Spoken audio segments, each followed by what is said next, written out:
Chapter 1, A Drop of Allure. The desert prison on the rocky island of Colorado, ADX, is considered to be the world's most guarded jail with no one can escaping from it.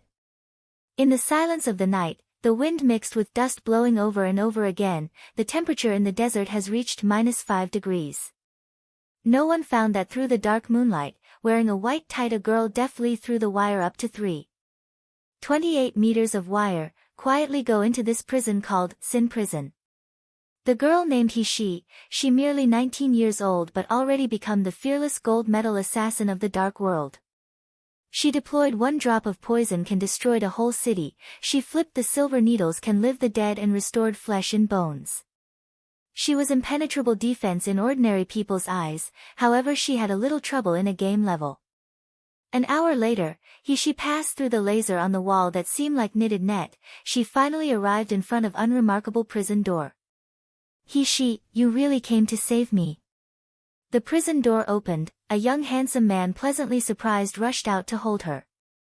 She feel the man's slightly trembling body and tightly embraced. She chilled heart had a trace of softness. The experience from childhood had made she nature become firm and persistent, icily arrogant, but only this man, Lin Yi, was different for her. The two became partner in the organization to train together, completed the missions together, helping each other through the mountains of daggers and seas of flames. They are not lover, friendship is more profound than love. She hugged him gently, softly said, "We are partner, you are in danger, how can I not come to save you?" She. Lin Yi hoarse voice trembling, holding her hands but can't relax, "I really want to be with you in this lifetime, unfortunately." She want to ask unfortunately what, when she felt a sharp pain came from her abdomen. She suddenly pushed Lin Yi, stagger a few steps back, hard to believe looking at the knife inserted in her abdomen, look again towards Lin Yi, why? Under the dim light, Lin Yi complexion become sinister, from his mouth emerged out crazy laugh. I blame you. Blame you for not willing to loved me, refuse to accept me as your man. Since I can't get you, it would be better to follow the organization's order to kill you. She's body shaking, looking the man's eyes filled with pain and anger. She is not loved Lin Yi, also rejected his proposal, in her eyes Lin Yi just a brother, the best partner.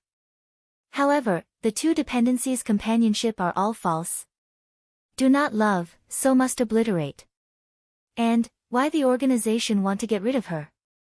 She feel the wounds spread open made her limp and numb from suffocated, this dagger had been smeared with poison. This is the blood-sealed throat poison. The organization, why want to kill me? From she's forehead dripping out bead of sweat, her paled face become more beautiful, I never thought I have done something unworthy to the organization, in the end why? Blame that your life isn't good. Lin Yi stepped forward, extended his hand gently hooked she's lower jaw, at this moment she gave him a kind of gentle and beautiful illusion, make his coveted heart began to stir, Shin Master predicted you have the power of curse, one day will bring disaster for the organization, even destroy the world. The organization gave you 3 or 4 times to let you contribute this mysterious power, but you refuse to give in, humph, you say how the organization will allow you to live? She's body shaking, her whole body as if numb. Just because a prophecy from God stick so they want to kill her. And so Lin Yi keep on saying that he loved her. How many times she has been saved him in the missions. And this is his payback, cruelly send her to death. In this world, sure enough beside oneself, must not believe anyone. She suddenly pushed away Lin Yi, all of sudden laughed crazily, because feared of me destroying the organization and the world, so want to kill me? In that case, you all open wide your dog eyes to take a good look, my death, will bring what kind of disaster to the organization. Her voice faded, she suddenly pulled out the dagger in her abdomen, fiercely stabbed it into her heart. Lin Yi shocked by her action, found out that she was only suicide, sighed, humph, you always unable to differentiate good from bad, if you obey me earlier, Lin Yi words not finished yet, suddenly her ear ringing a burst of violent explosion sound, tightly hold on him she felt the sharp pain as if tearing her body, her head and 4 limbs as if all split up in pieces even screams not come out, then there's no vitality on her. Rumble. The whole prison's base ear-splitting because the explosion sound, loudly collapsed into dust. No one knows, within He-She's body had a space, her flesh body is the carrier space, once He-She death, the space will explode 10 kilometers all around. At the same time, He-She's space storaged her handmade poison, allure, along with the explosion quietly mingled in the air, spread to the world. The so-called allure, just one drop can immediately do the city's living things, this is the real curse and destruction.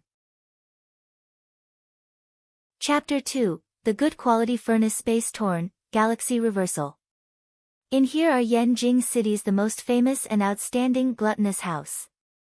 All kind of sensual pleasures were displayed vividly and thoroughly. In the golden cage there was a thin and weak trembling little girl. Frightened at the scene before her eyes, she was surrounded by men watching her. I heard this is a good quality furnace, but the appearance not too pleasant to the eyes. The little girl in the cage had pale skin, thin figure, unexpressive gloomy eyes. She can be considered as an unsalted girl. One hand roughly extended into the cage, pulling the little girl's hair, forcing to expose her face. The little girl uttered a painful scream, air sucked between her teeth and wailing, "Who are you?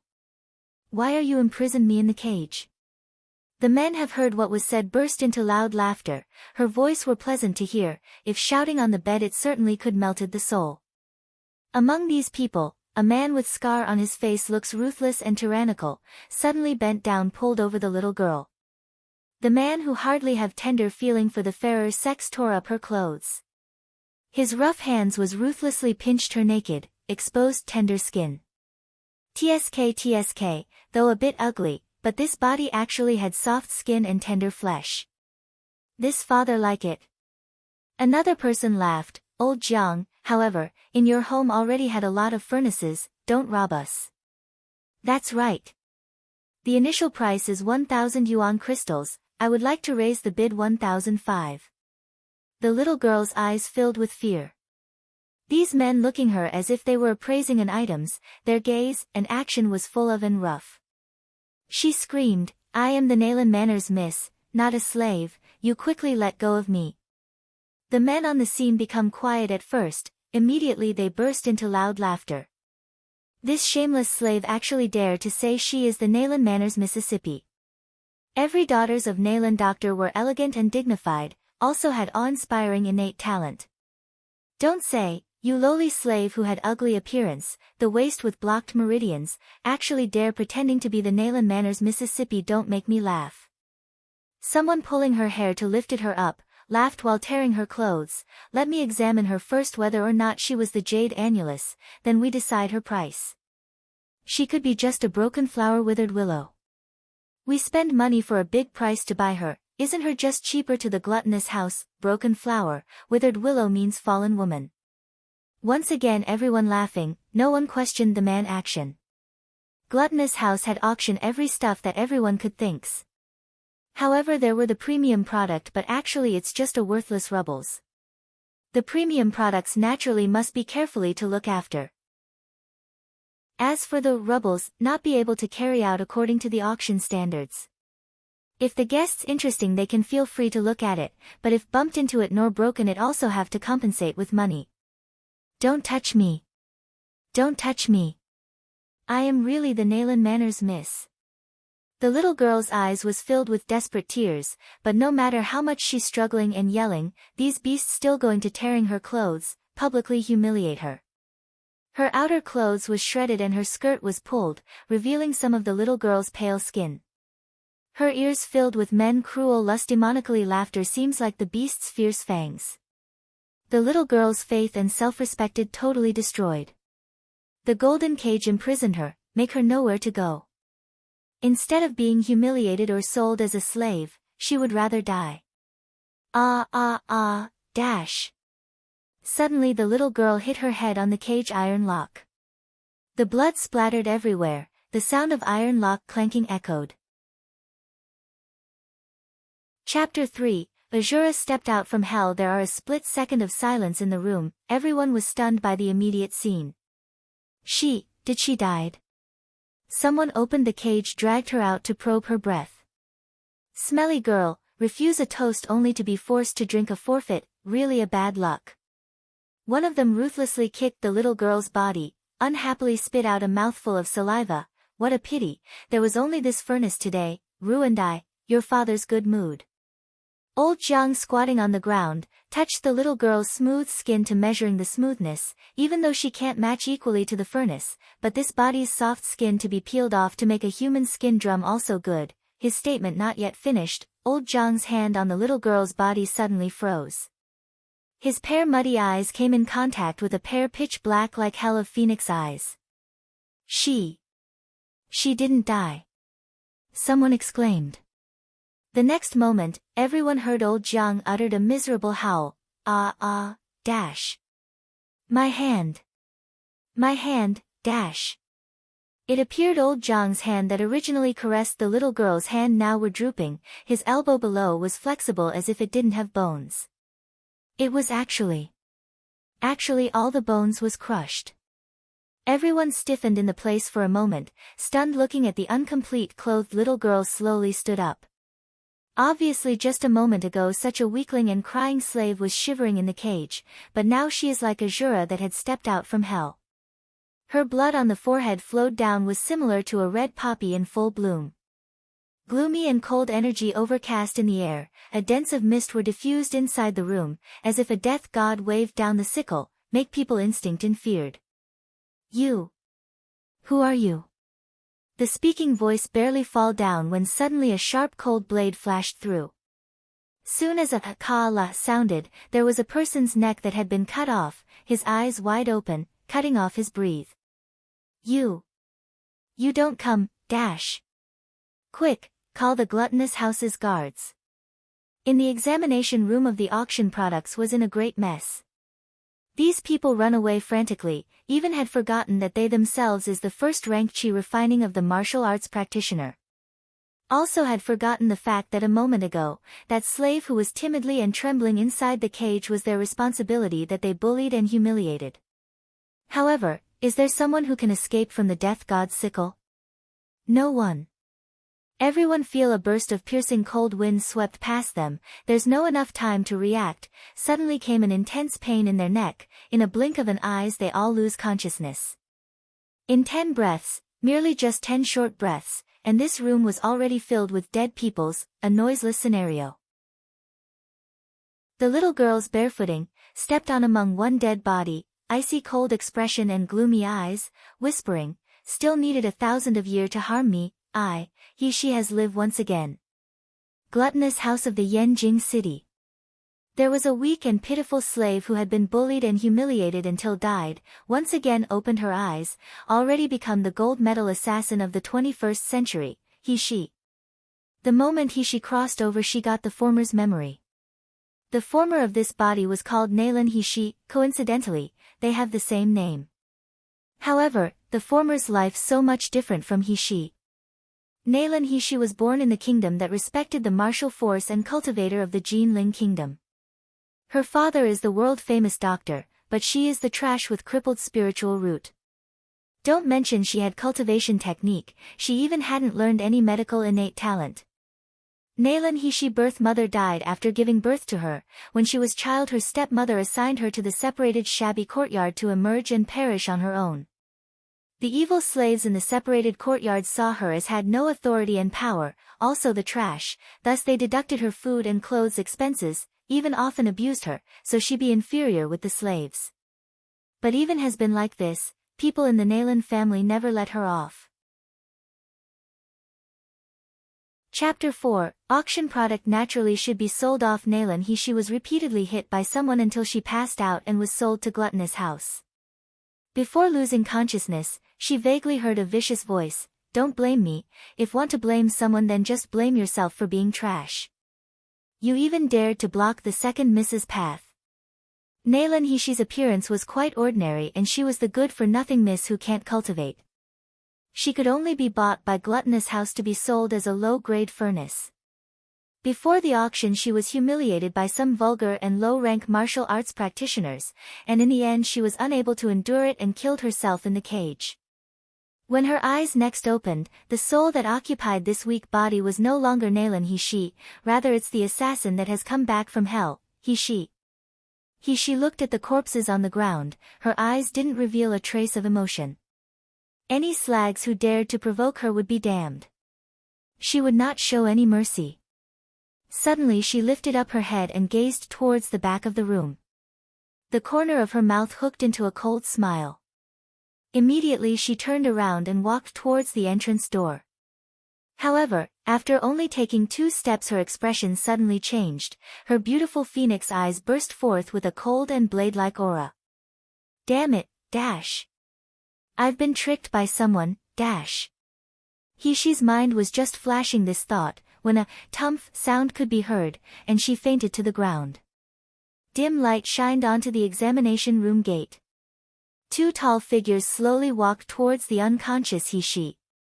One of them looked at the room that was filled with corpses and could help but be speechless. Who could have thought that such an unremarkable little girl could unexpectedly be so ruthless? Not even one person was spared. The other person's face was hidden in the shadows, making it impossible to clearly define the appearance. The whole body emitted an imposing aura warning people to be terrified. He looked down, seemingly as if engrossed with watching the unconscious little girl on the ground. His eyes showed interest and a ruthlessness while looking at her as if she were a rare prey. But when this girl was killing people, I didn't feel any spiritual fluctuation. I don't know what kind of secret method she used. Master, what should we do with her? The man's head slowly lifted as he raised his eyes to look at the other person. Indifferently he replied, Wu Yu, she is Gluttonous House's auction product. Since she is an auction product, naturally she should be sold off. You still require me to teach you this point? Wu Yu's heart trembled in fear. Quickly bowing he said, Wu Yu understands. I will give her a strengthened slavery control and put the mysterious iron lock directly around her body, so she has no way to escape. I believe that such an exceptionally good quality furnace will certainly be able to fetch a good price. The man who was being called Master slightly hooked up the corner of his mouth, his eyes were filled with an overflowing interest. I'm looking forward to it. Finished speaking, he faintly swept a glance towards the little girl on the ground, then rapidly disappeared from that place. At this moment it's already midnight, the city gate has been closed, not a sound could be heard, only Gluttonous House was still lit up brightly. The next item is the finale for this auction. The host, who was wearing magnificent gold-colored clothes, clapped his hands. Soon, a huge golden cage dropped down from the sky, at the same time a brilliant golden light pointed towards the middle of the stage. Suddenly everyone at the auction caused an uproar. As it turns out, what was placed in the cage was not a goods, rather it's a living person. It could be seen that the person was a little girl no more than 17 years old. Pale skin, thin figure and completely lacking in attractiveness. At this time her eyes were tightly closed, her thin hands and feet were bound together with a cold iron chain with a heavy silver lock, while she lay motionless in the middle of the cage. After the little girl in the cage was clearly seen, everyone present suddenly sounded a hissing noise. We are participating in the auction for the premium product. Gluttonous House has received 1,000 yuan for 1 ticket from us. How could you use such inferior goods to flatter us? Chapter 5, I will let you become my 9th concubine. Resentful sounds could be heard coming from the audience, however on stage the host acted as if he couldn't hear anything. With a professional smile fixed in place he used his deep and low voice to slowly say, Item number 16, born as a slave in the year of the snake, in the 54th year, in the 10th month during Wei, 1, 16 years old. After testing has been found to have no cultivation base, 2, as the spiritual root was crippled, a body with a pure-yin constitution. The reserve price is set at 10,000 yuan crystals. The host's statement made everyone that was originally noisy suddenly become quiet, immediately after a more heated discussion broke out. Heavens, so it turns out that she's of a pure-yin constitution. How could you say that it's not an exceptionally good furnace? Gluttonous House absolutely wouldn't cheat us, it's no wonder that she's become tonight's finale product. As long as I were to have her, my long delay with being stuck in a bottleneck will definitely be able to have a breakthrough. I put down an offer of 100,000 yuan crystals. 200,000 yuan crystals. 500,000. Spectators were shocked at the scene of the martial practitioners bidding on the pure Yin furnace like mad devils, all after a rare treasure. No one noticed that the little girl in the golden cage had started to frown from pain as she slowly opened her eyes. That pair of unremarkable phoenix eyes had suddenly become dazzling like pearls, bright with intelligence as they coldly swept over the noisy crowd. At this time, someone amongst the crowd shouted, 10 million yuan crystals, tonight this woman will become mine, this young master's. Hearing this statement, the guests suddenly became quiet. From the audience seating, a fat man could be seen to slowly stand up, his smug face smiled proudly while walking towards the golden cage. The dazzling light that had been shining on the stage suddenly shot towards his body. The man was at most 6 feet tall with tiny eyes that almost couldn't be seen on his fierce-looking face. His belly protruded out further than an ante's chest, and when he walked his fat body could be seen to jiggle and shake, making people feel disgusted when they saw this. But who would dare laugh at him? After he made that bid, no one even thought to compete with him. The man's name was Zhu Zhongba. He was the eldest son of the richest man in all of Jinling, Zhu Yi-kun. In this Jinling kingdom that respected military force, merchant families were always being looked down upon by people, but the Zhu family was different. To advance a rank, a martial practitioner's cultivation was inevitably linked to yuan crystals, and so the Zhu family had focused on collecting yuan crystals to build up their career. Under their hands they controlled several mines. They also had connections with the royal family. There were plenty of people who wanted to covet the wealth of the Zhu family, but they didn't dare to. Zhu Zhongba is known as a famous idiot in Yanjing City, but he's also known as the local tyrant. After all, even if the Zhu family lacked something, the one thing they never lacked were yuan crystals. Young Master Zhu, congratulations on winning this pure Yin constitution furnace, your advanced rank is just around the corner. Young Master Zhu's cultivation will soon have a breakthrough. Make sure to remember to invite us out for a drink to celebrate. Everyone's compliments with envious tones made Zhu Zhongba become more smug and conceited, his watermelon-like belly swaying with pride. Not waiting until the auction finished, he strutted to the stage to stand in front of the host. Wu Yu, quickly hand the slave's ownership card to this young master. I want to bring her home first. I will send over the yuan crystals later. Normally the rules of the auction were that you would pay for the product first, before you could take it home. But this host called Wu Yu didn't seem like he minded, straightforwardly handing over the slave ownership card into Zhu Zhongba's hand. No one could see his eyes flash as he let a trace of a meaningful smile show. Young Master Zhu, the slave's ownership card has now been handed over to you. The auction product officially belongs to you. Once a product is sold, from now on till later, Gluttonous House will have no relationship with that product. However, Zhu Zhongba didn't care what he said. He took the slave ownership card and rushed towards she in the cage. Little lady, I'm coming. As long as you let me advance to the foundation establishment stage, I'm willing to let you become my 9th concubine. Chapter 6, The Invisible and Shadowless King Yama Controls Life. The cage had just opened when suddenly the fat pervert was curled up on the ground. The girl's eyes had been tightly closed when he felt something roughly hit his chest. Zhongba's hands had reached out to touch the little girl's clothes. He was just about to feel the flower before him when in the blink of an eye he flew out of the cage screaming. After being kicked with all her strength, Zhu Zhongba's body that was like a round bucket rolled back a few spins, making one want to prostrate themselves in admiration, before he fell from the stage, whence a painful howl was heard. This unforeseen event happened suddenly, stunning everyone present frozen and causing a deathly silence to envelope the room. Even the always leisurely smiling Wu Yu's eyes flashed with a somewhat bewildered and confused light. They all stared blankly at the unremarkable little girl in the cage who slowly stood up.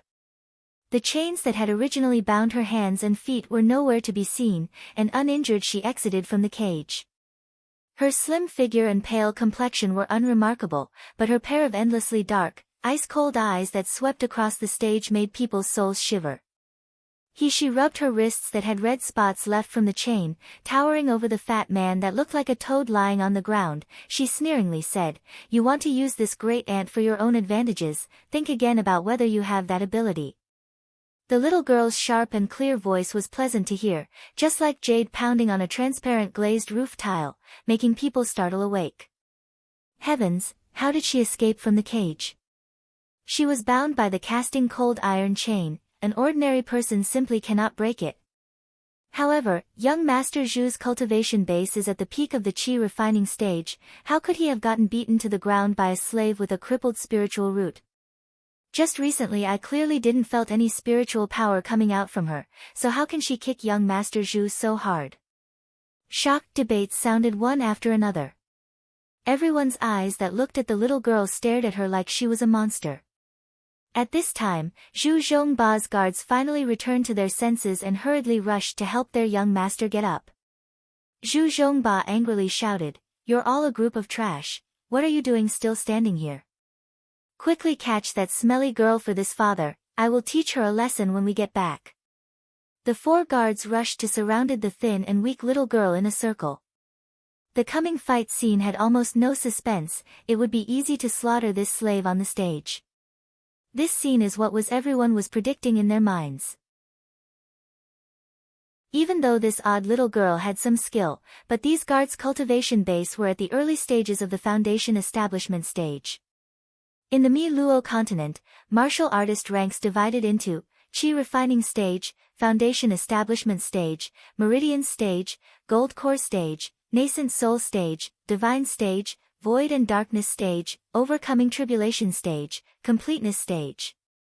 Everyone that gazed towards she had eyes filled with pity, but they still showed excitement at the thought of the good show that was about to begin. The corner of she's mouth curled up into a demonically evil smile, calmly and unhurriedly she raised her hands. The stage lighting was very bright, therefore no one could see that between her 5 slender fingers, she had placed 4 sparkling and translucent silver needles. The invisible needles looked like fine and weak hair strands, but were made from a steel so hard and tough, that they could immediately penetrate the body, piercing the bones. When she had awoken the first time, she had found that the exploding space in her previous life not only didn't disappear, instead the invisible needles that she had previously stored in her space were also undamaged. The invisible and shadowless King Yama controls life. This weapon was the best to murder people. The 4 guards respectively took out their flying swords, a low-rank cultivation sword. They grimly and fiercely gazed towards the little girl. In martial artists' eyes, ordinary people were the same as ants, as trash they only had the qualification to work extremely hard. After the 4 people had transferred the spiritual power within their bodies, the flying swords shot forward to attack the little girl, when she suddenly moved. Chapter 7, Slave Ownership Card. Slave imprint. The invisible needles in her hand flew as if struck by lightning, accurately and quietly piercing into the 4 guards' sea of qi acupuncture point. The flying swords in the hands of the 4 guards suddenly halted in mid-air, followed by a bang sound, they fell to the ground. The 4 guards' faces filled with shock and disbelief, staring blankly at the faintly sneering little girl on the stage. Suddenly, the one of them screamed, "Why can't I use my spiritual power? Evil woman, what did you do to us?" She laughed lightly as she leaped into the air, raising her foot she ruthlessly kicked the 4 guards who had lost their spiritual power. Under the bright lights directed onto the stage, the slender and petite little girl mockingly looked at everyone surrounding her as she towered over them. Around her were the foundation establishment stage cultivators that were all howling and groaning.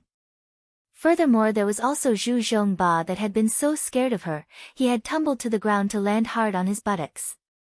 This scene was simply too shocking and weird. Obviously this thin and weak little girl seemed like a queen inspecting her territory, making a person's heart tremble in fear but also long to worship her. Zhu Zhongba's frightened face looked at the little girl standing not too far from where he had fallen. Originally, he had gotten up after first being knocked down by her, but after his guards had been defeated by a little girl he had collapsed to the ground with shock and fear. He saw she start to walk towards him and screamed repeatedly, rushing over to hold Wu Yu's hand he yelled, "Save me, save me." That slut in your gluttonous house has caused me such trouble, yet you don't care. I'm your guest. As long as you help me to subdue her, however many yuan crystals you want, I'll give them all to you. Wu Yu remained calm and collected while he separated their hands, his eyes overflowing with interest as looked at He leisurely said, Young Master Zhu, I already said earlier, once the product is sold, Gluttonous House will not have any responsibility. From the moment I handed over the slave ownership card to you, this product no longer had anything to do with Gluttonous House. Wu Yu's words make Zhu Zhongba's mind go blank for a minute, then suddenly his face filled with an ecstatic light. He activated his spiritual power, condensing it into a small point to frantically pour it into the slave ownership card while nervously murmuring. Loathsome lady, you are dead. You dare to attack me, this time you're dead for sure. The moment Zhu Zhongba started to pour his spiritual power into the slave ownership card, she had felt a burst of pain in her head, like being pricked with needles. This feeling of pain was very familiar. When she was at the entrance of the examination room, it had been due to feeling this pain that she had lost consciousness. Damn it, dash. So this is the slave imprint. It's turned out that my body was given a strengthened slave control. She's eyes turned cold, exposing her anger, and with lightning speed she started running away to find a way out. She want to leave this place right away. Even if she had to die, she absolutely refused to become a slave. Becoming docile and obedient to please others was an insult to her. But she hadn't even managed to run 5 meters away when the pain in her head suddenly intensified. No longer able to withstand the pain in her head, she felt her body fall towards the ground, once again powerless to stop from losing consciousness. Zhu Zhongba held the slave ownership card tightly in his fist as he very carefully walked step by step towards He, intending to confirm if she really was unconscious. When there was no resistance from he let out an insolent laugh. Loathsome lady, let's see how you can still be cocky. His foot fiercely kicked He's body. Dare to attack this father, you simply don't want to live. I will let you know that if you dare to disobey this young master, your future will be miserable. At this time, those knocked down guards finally managed stand. Their sealed dantians had now restored to usual, it was no longer a situation where they were unable to use their spiritual power. Their faces revealed relieved expressions, but when they looked at the unconscious He on the ground, their eyes flashed with fear and bitter resentment. Zhu Zhongba, with a face full of pride, waved a hand saying, You cannot even deal with this loathsome lady, still needing this father to take care of her. Shut her in the cage and carry it to go back. If there are any mistakes, see how I will deal with you. While repeatedly answering yes, the guards roughly carried the unconscious He and threw her into the cage, like an animal bought at the marketplace.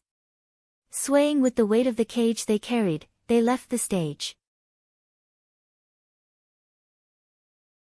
Chapter 8, The Resplendent Purple Eyes. At the same time in Gluttonous House's private room, a tall man languidly laid on a couch.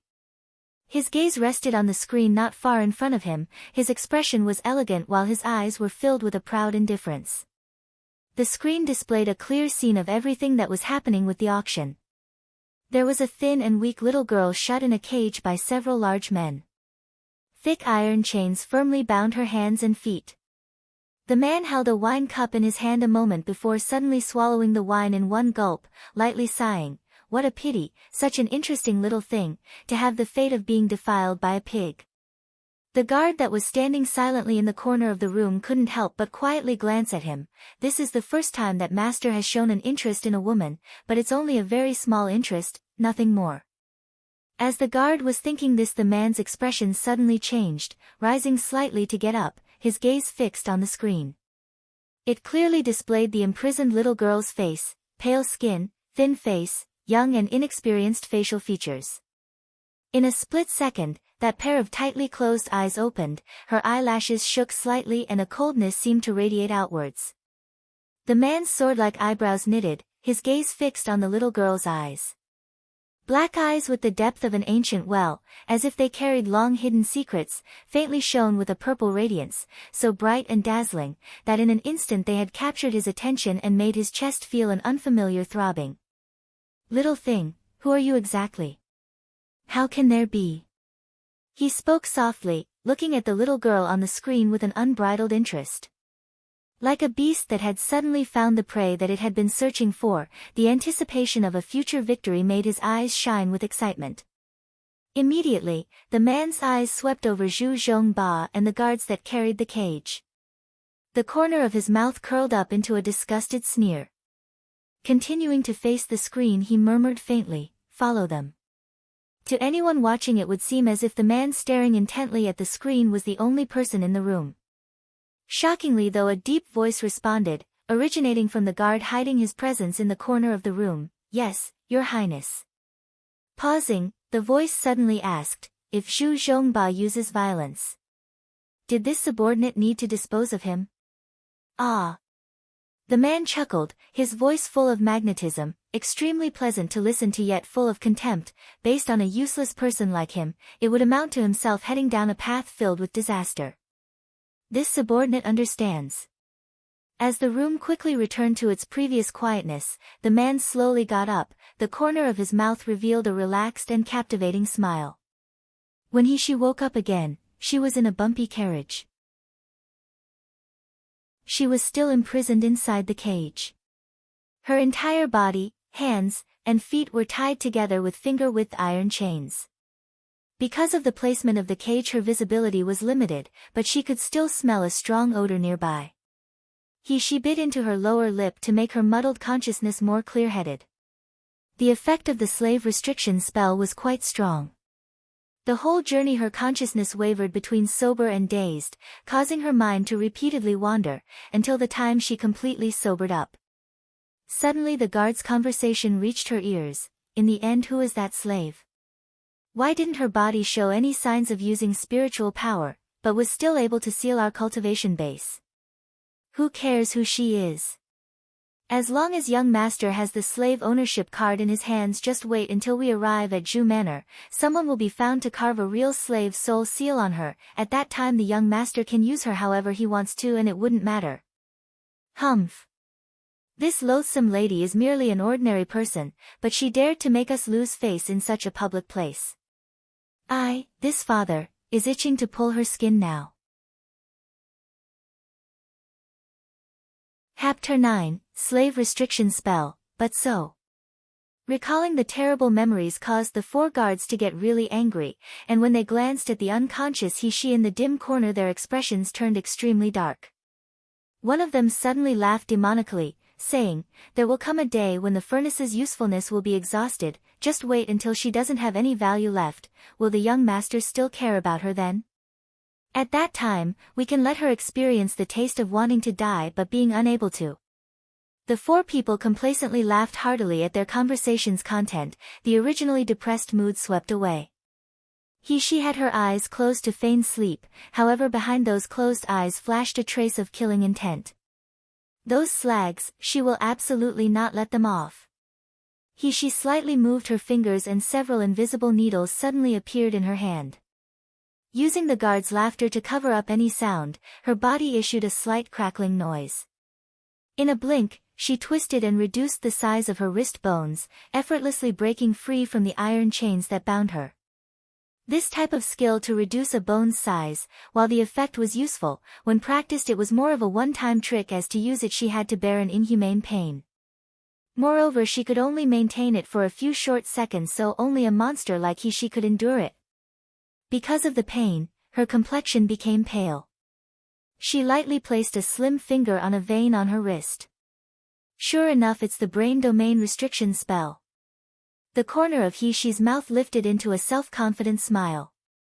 Her guess was true, the so-called slave restriction spell used spiritual power inserted into the nerves of an ordinary person's brain domain, locking the person's ability to be able to control their body normally.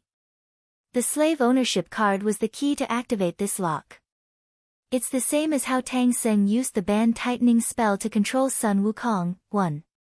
Once the spiritual power was poured into the slave ownership card, it locked the brain's domain nerve of spiritual power. At the same time it blocked the ability to recover, oppressing the human brain, causing it to be unable to resist pain. This type of simple restriction spell was useless on a martial artist who possessed spiritual power, but to an ordinary person it's as if they were at the edge of a sword, simply unable to resist. What a pity that today they ran into her, she. One must know that in her previous life when in the organization, apart from achieving peak medical expertise and poison techniques, she had also mastered something that made people fear her. It was mind control. She only needed to insert a small invisible needle into an enemy's brain to cause them to become completely powerless and unable to resist her commands, making them wish for death. This insignificant brain domain restriction spell when compared to her was only a minor accomplishment. The invisible needles were rapidly and accurately inserted by Hishi into her brain. A strange chilliness along with an intense burst of pain was felt in Hishi's head. She clenched her teeth to prevent her groan being heard by the guards in the carriage. This pain lasted a full 3.5 minutes. Hishi felt the original drowsiness in her mind suddenly leave, her thoughts became clearer and her eyes shone brighter, she felt extremely relaxed yet energized. As Hishi pulled the invisible needles out, she happened to see that attached to the top of the 3 needles there was a layer of faint blue light. Her cold breath quietly exhaled in the dimly lit corner of the carriage. So this is the restriction spell filled with spiritual power that had been planted into her brain. Suddenly the carriage started to shake, followed by a creak sound before it stopped moving. They had arrived at Zhu Manor. She didn't have much time to think, very quickly she threw the invisible needles with the restriction spell still attached into her space, using the iron chain she tied her hands and feet, closed her eyes, and pretended to be unconscious. The golden cage that was carried down from the carriage by the guards contained a messily clothed, unconscious little girl. Zhu Zhongba waved his hand as he said, "Carry her to my room, tell Uncle Guan to prepare some good pills, tonight this young master shall be promoted from a cultivation base to the foundation establishment stage." His gaze swept over Hishi, his eyes flickering with excitement. "Wait until I successfully advance to the foundation establishment stage and return to Zhu family, it will make father shocked. See if he can still scold me as a useless person then."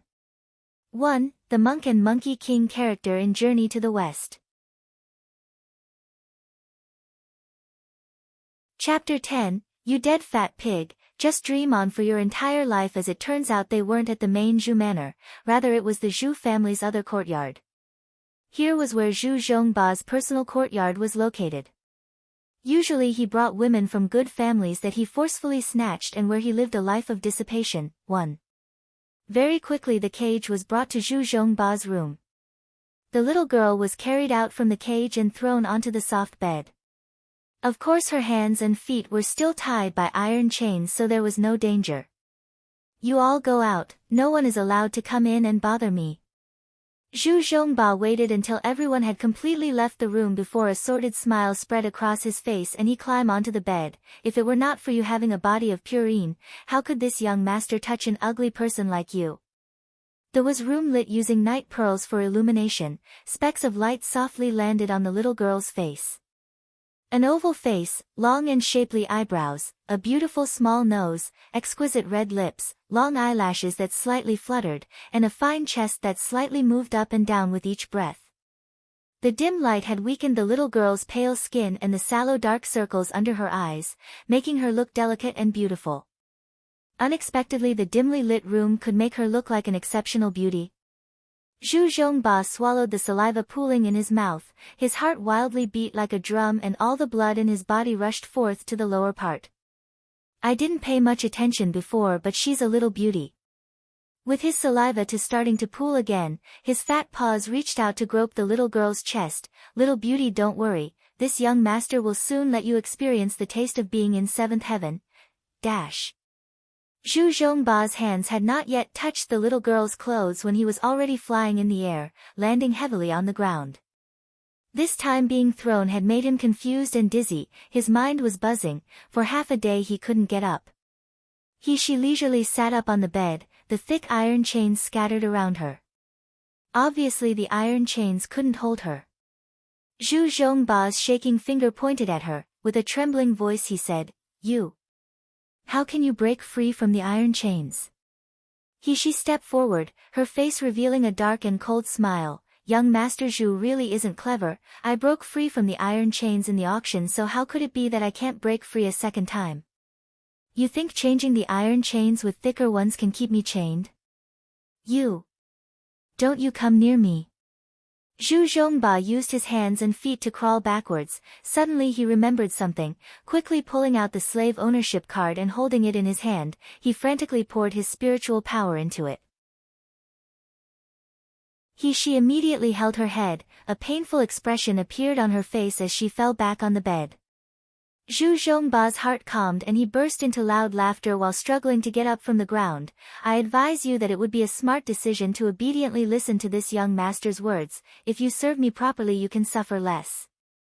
Even if this woman went on a rampage again and was difficult to deal with, as long as he had the slave ownership card in his hand, she not only had to be obedient, but it could also make her move back and forth with every order he gave her. Moreover, if this aloof and remote woman wasn't afraid to approach him, bullying her would make him very comfortable. Zhu Zhongba's eyes flashed with excitement as an excessively demonic appearance formed on his face. Holding the slave ownership card while swaggering forward, he raised his chin. You still haven't quickly come over to undress this young master. If you provoke this young master again, there will only be more suffering for you. She's body had half curled up from pain and she was shivering slightly. When she heard Zhu Zhongba's words, she was silent for a long time. Slowly she extended her hand to grab Zhu Zhongba's neck. So long as you listen obediently, this young master will not treat you unfairly. Is that right? You want me to be obedient? She suddenly lifted up her head. Her evil and cold smile came in contact with Zhu Zhongba's eyes. You dead fat pig, just dream on for your entire life. She had barely finished speaking when she had already raised her foot and ruthlessly kicked Zhu Zhongba to fly off his feet. 1. Dining, drinking, whoring, and gambling. Chapter 11, Rest assured, I will not kill you, Zhu Zhongba screamed as he flew backwards, sounding like a pig being slaughtered. He frantically retreated and took out a whip from inside his storage ring. Completely lacking in coordination and skill, he faced Shi while still disoriented. Shi's stature was very nimble, so she certainly wasn't going to get an injury from the whip. However, from the top of the whip a dark and cold aura could be felt, rousing her interest. She dodged to the side, her action too fast to follow. Grabbing the whip, she faced the fat Zhu Zhongba as she firmly tugged several times on the whip. Zhu Zhongba screamed as the whip was tugged on repeatedly, scared witless, until finally his screaming voice became too hoarse to be heard. She saw Zhu Zhongba's sorry figure that was unceasingly rolling on the ground and sneered, Indeed, this is a good whip, it's wasted being owned by you though. If her guess was right, it was made using a type of animal bone, clear white, tough yet soft. The barb on top of the whip could freely stretch. She really picked up a treasure. On the other side, Zhu Zhongba's miserable howling had finally attracted the guards from outside to come in.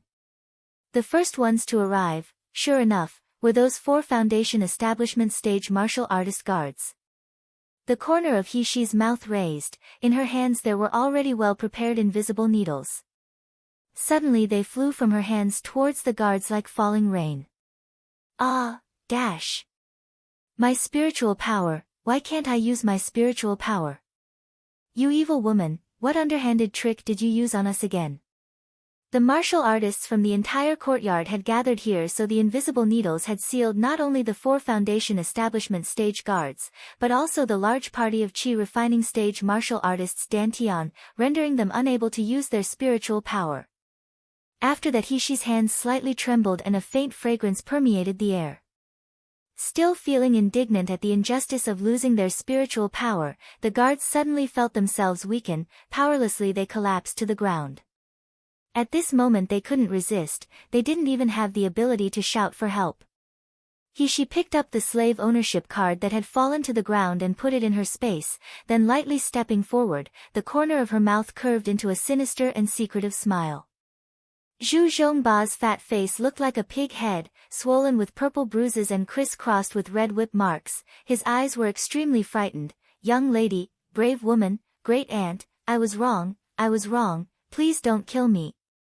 She squatted down and lightly patted the tragic sight of Zhu Zhongba's fat pig face. I had said you were a dead fat pig, so if you had paid attention, why would you still not behave? This great ant's small advantage just because you want it, you think you can have it.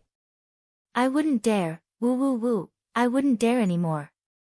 She who felt disgusted just looking at the weeping form of Zhu Zhongba dripping mucus and tears sneered, unfortunately it's too late.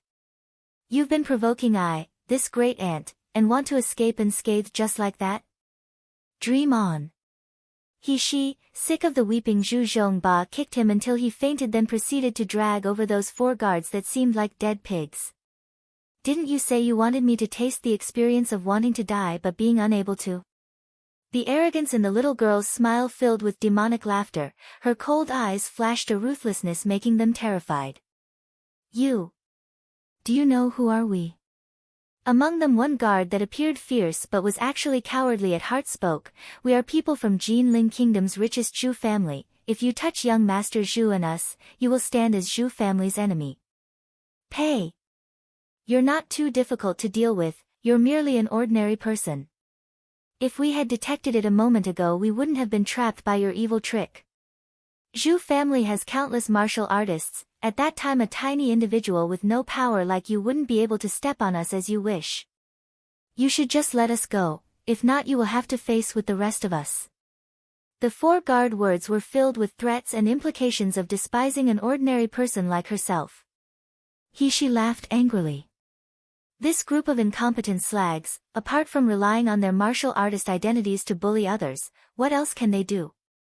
Her quiet voice that reached their ears was bitingly cold, like a whisper from hell. Rest assured, I will not kill you.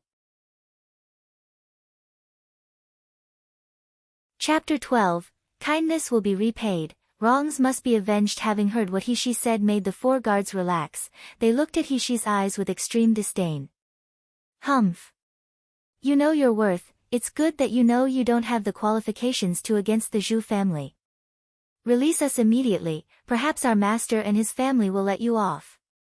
She ignored them and continued with what she had been about to say, killing all of you is simply too cheap for you. Since you look down upon ordinary people so much, in your lifetime, you should properly experience feeling like an ordinary person.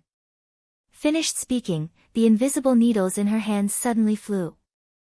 This time the invisible needles did not shoot towards the acupuncture point to seal their dantian, rather it was towards their central dantian sea of qi.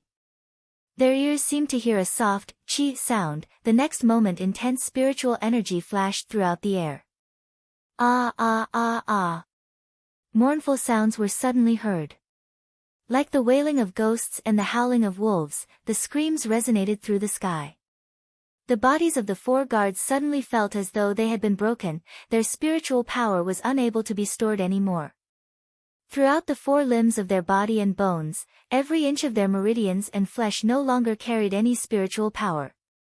In the blink of an eye, they could no longer feel the pulse of their dantian, they couldn't even feel any activity in their spiritual energy. And so their complexions, the speed completely visible to the naked eye, rapidly aged. Just a few short breaths and they changed from their 30s, in the prime of life, into 50 to 60-year-old men.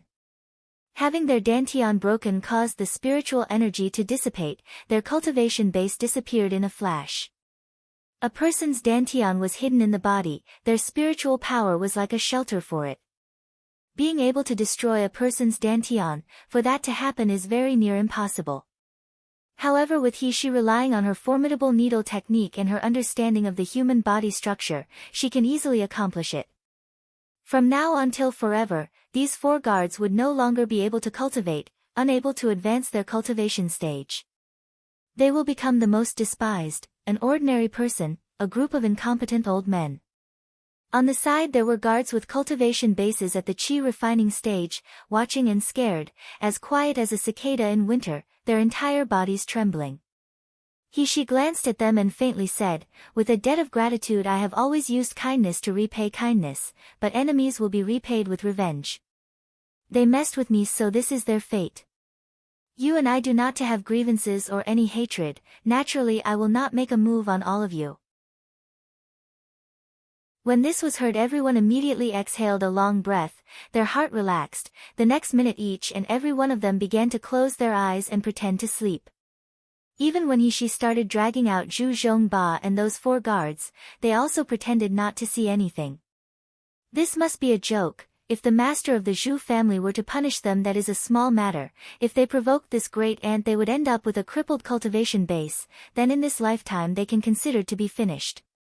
Therefore, young Master Zhu, you have no other choice than to seek good fortune for yourself.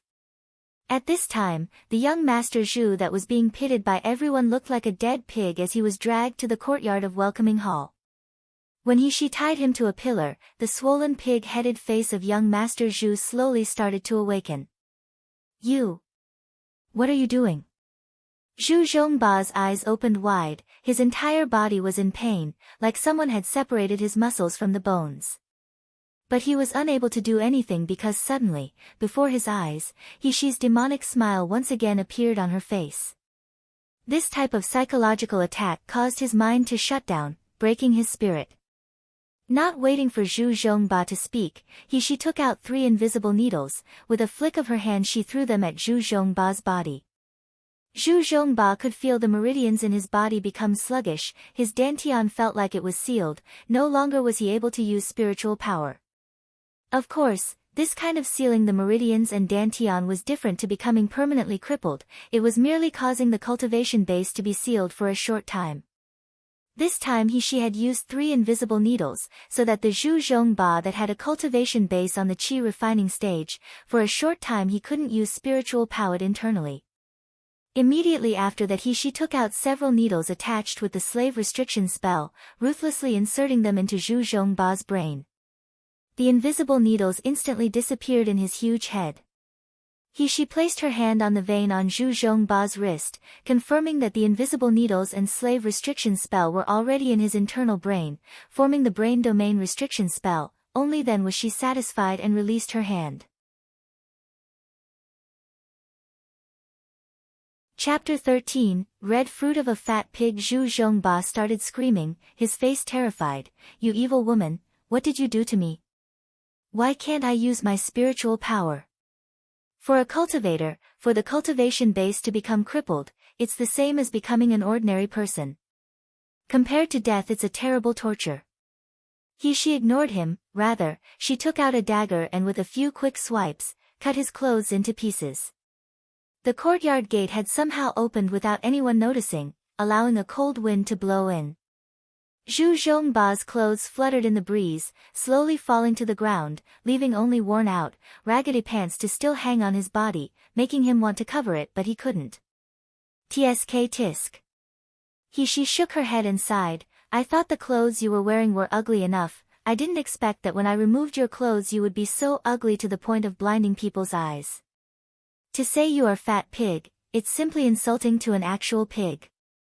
Lowly woman, you sure have the ability to attack this young master. Growing up, Zhu Zhongba had been raised with a gold spoon in his mouth, he had never received such a humiliation. Hysterically he roared, lowly woman, I will dismember your body into 1,000 pieces. She contemptuously laughed, based on your stupid appearance now, you still think you can dismember my body into 1,000 pieces? This great ant, is so afraid. You just wait. Wait until I'm saved, I absolutely will not let you off. Even if I have to chase after you till the end of the earth, I will kill you. Ha ha ha. Alright, I will wait.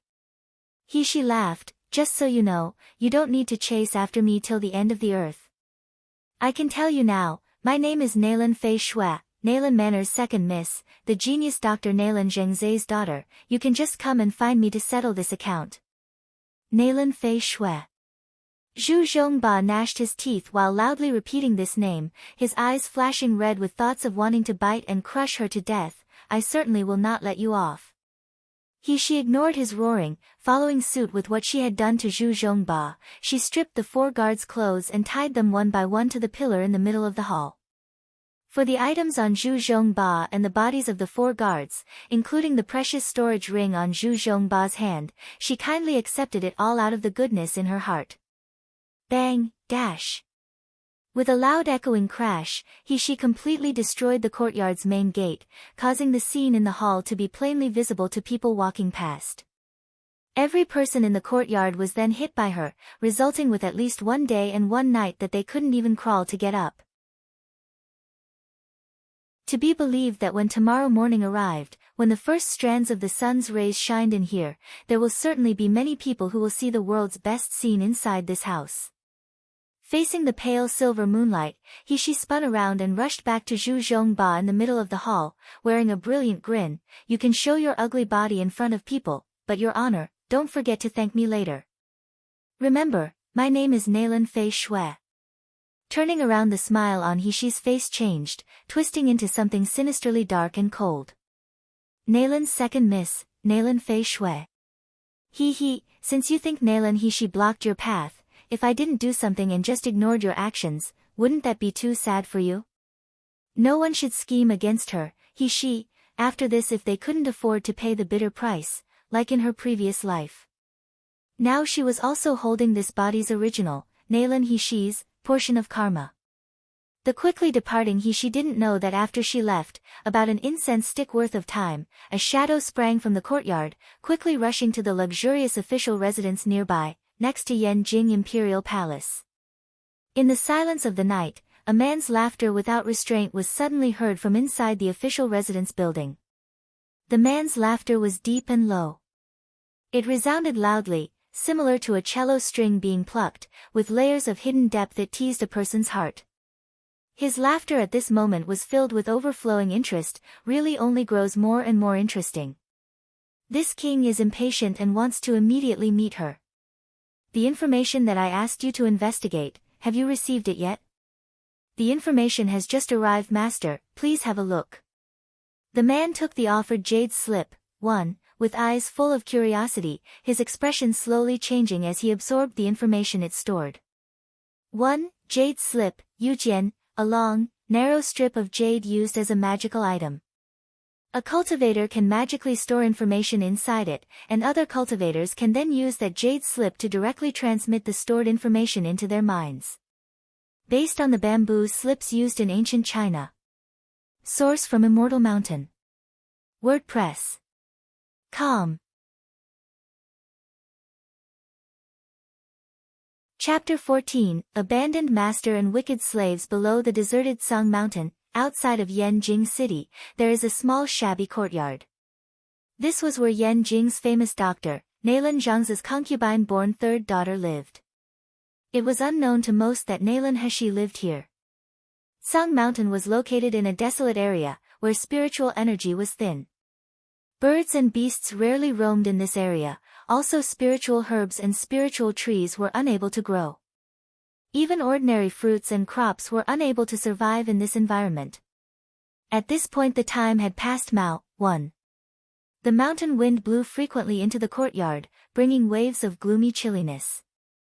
However, wet Nurse Chen still paced back and forth in the courtyard, occasionally glancing towards the shabby gate. Miss has been missing for more than a day. Why is she still not back?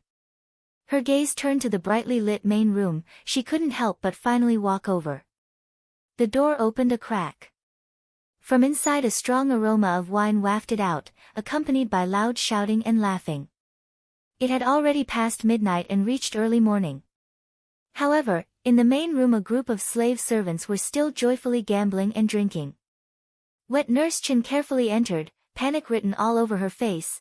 Butlerly, Miss has not come back for a day and a night, I'm really worried about what has happened to her. Can you dispatch people to look for Miss? The room of boisterous people abruptly went quiet.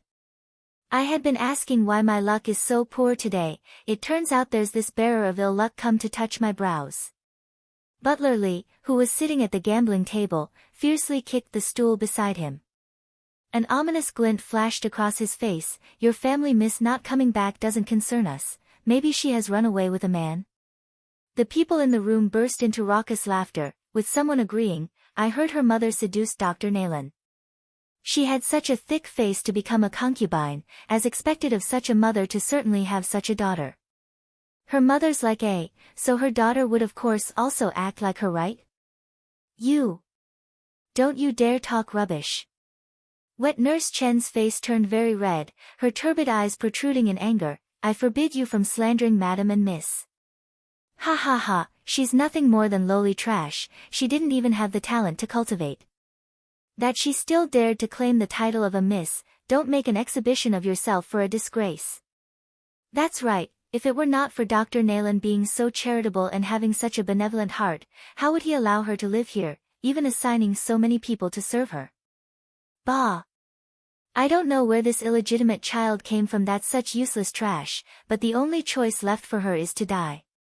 It's the wisest decision so as to not bring shame upon the Nayland family. As long as Nayland Hashi, that waste, really was dead, they would be able to return to the Nayland family. They wouldn't have to serve in this place that even bird shit wouldn't fall, where there wasn't any profit to make, and even their cultivation bases wouldn't advance. Shut up you! Wet Nurse Chen's eyes shined scarlet, throwing herself towards several people. You! This group of evil slaves, obviously Master sent you here to serve Mississippi. But now you're even occupying Miss Main house, causing Miss and I to live in the firewood room, making us no better than a pair of dogs. Her entire body gave off the aura of an insane person. In a moment that Butler Lee wasn't paying attention, he unexpectedly had a bunch of his hair pulled and he was grabbed by the neck. Startled by the sudden violence, he uttered a pained howl. Wet Nurse Chen was thinking that she would take them all down with her. She pulled his hair, scratching and grabbing whatever she could reach, shouting hysterically, "If Miss is dead, I'll die with all of you. Even if I have to crawl back to Nayland Manor, I will let Master know about your disgraceful behavior. I don't believe that Master Nayland doesn't really care about Miss' life or death. Even if Miss was really abandoned, you, this group of wicked slaves that turned your backs on your owner, will not have a good end." Chapter 15, Wet Nurse Chen's despair. Inside the main room, the previous joyous and giggling atmosphere suddenly halted. The present scene causing the servants' faces to change, particularly that of a servant boy named Xiao Si. Butler Lee's hair had been grabbed and pulled until it was completely matted. His neck was marred with nail scratches that dripped blood, freezing him with shock before he reacted by fiercely kicking Wet Nurse Chen's abdomen. Butler Lee is a cultivator of the Qi refining stage 3rd layer, the foot he used to kick contained 100% of his strength. There was no way for the weak Wet Nurse Chen to resist, her body flying through the air like a bullet before it fell, heavily knocking against the corner of the table. Xiao Si, who always followed Butler Lee, stepped forward. Ruthlessly stepping on the back of Wet Nurse Chen's hand, his face revealing a fierce expression. "We were kind enough to give you face, but clearly this half-dead old woman has no sense of shame. Who do you think you are that you actually dared to threaten us? If you are as obedient as a dog, like you were previously, maybe we will let you off.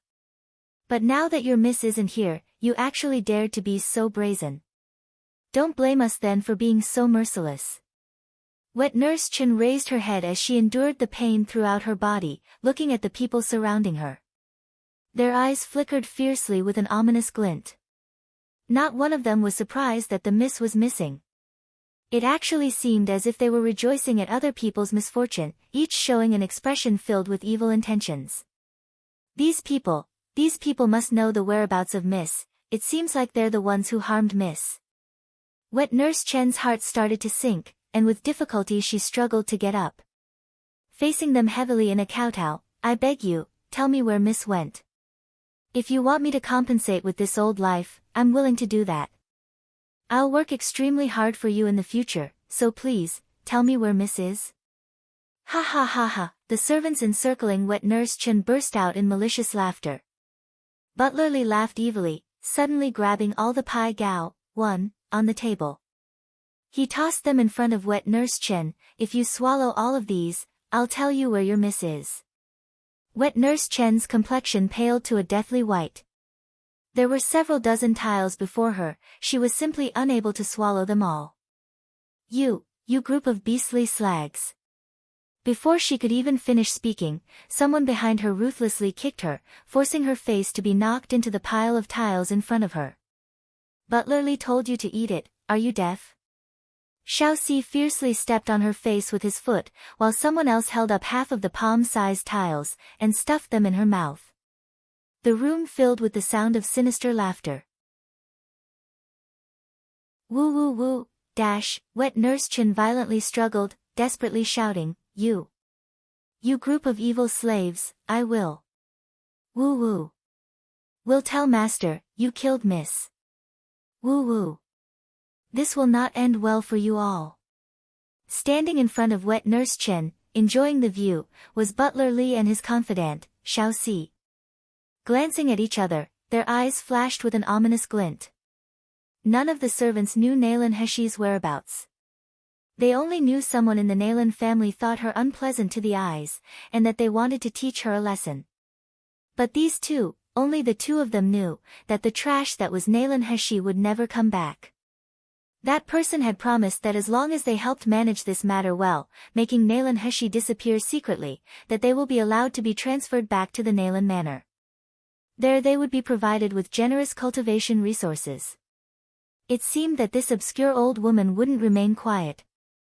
Butler Li sneered, leaned over, and with a sinister voice whispered, Since you are so loyal, and want so very much to see your miss, then I'll send you to go accompany your madam and miss.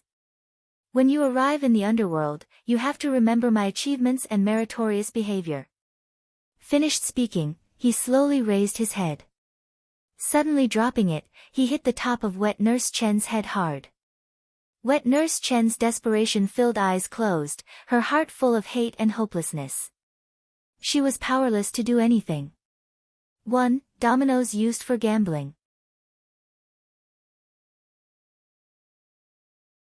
Chapter 16, Person or Ghost. Wet Nurse Chin somewhat blankly opened her eyes when the expected pain didn't come, and saw Butler Li's hand frozen in mid-air. His wrist and body were restrained by a thin rope, no. Rather than saying a rope, it would be better to say it was a whip. Or, more accurately, a white whip with a thin barb on the end. Butler Li angrily turned his head, Damn, who is it that doesn't have eyes and dared to attack me? Just as he was about to release spiritual power all over his body to break the whip, he suddenly felt a burst of mind-numbing pain, as if he would be ripped to pieces. Following the pain, his whole body unexpectedly soared into the air. Ah ah ah! Screams resonated throughout the courtyard. The servants in the room were stupefied by the scene before their eyes, frozen solid with shock. They stared blankly at the usually powerful Butler Li, who now resembled a broken sack. After being tossed into the air, he was severely thrown to the ground. Crack, crack, dash, the sound came from Butler Li's body, making the servants feel their blood run cold. That was the sound of all the bones in his body fracturing. Butler Li's eyes suffused with white. From the corner of his mouth a trickle of blood started to flow, and in the blink of an eye, he stopped breathing and died. The complexion of all the servants paled. Shocked, they slowly looked towards the doorway. In the darkness outside, the slowly emerging figure of a little girl walked into the room. Ah! Xiaoxi, the small servant boy that always followed closely at Butler Li's side, issued a loud shout, How can it be? You! How can you come back? Why are you still able to come back? The other servants, though not so frightened like him, still expressed faces full of doubt and panic. The person before their eyes had pale skin and a petite stature, with a praiseworthy figure. Clearly this was the master of this courtyard, Naylan Heshi. But, was this really Naylan Heshi? They always had the impression of the good-for-nothing third miss being petty and timid. How could she ever expose such a terrible expression? Even more frightening, is that with only one blow she easily managed to overwhelm Butler Li with her strength. Breaking all the bones in his body, tragically killing him on the spot. That's right, after destroying the entire Zhu manor, Heshi relied on the former's memory to return to the courtyard. She thought she had understood how miserable Naylan Heshi's situation was. However, when she saw that recent scene, only then did she fully realize how terrible the former Heshi's life had been.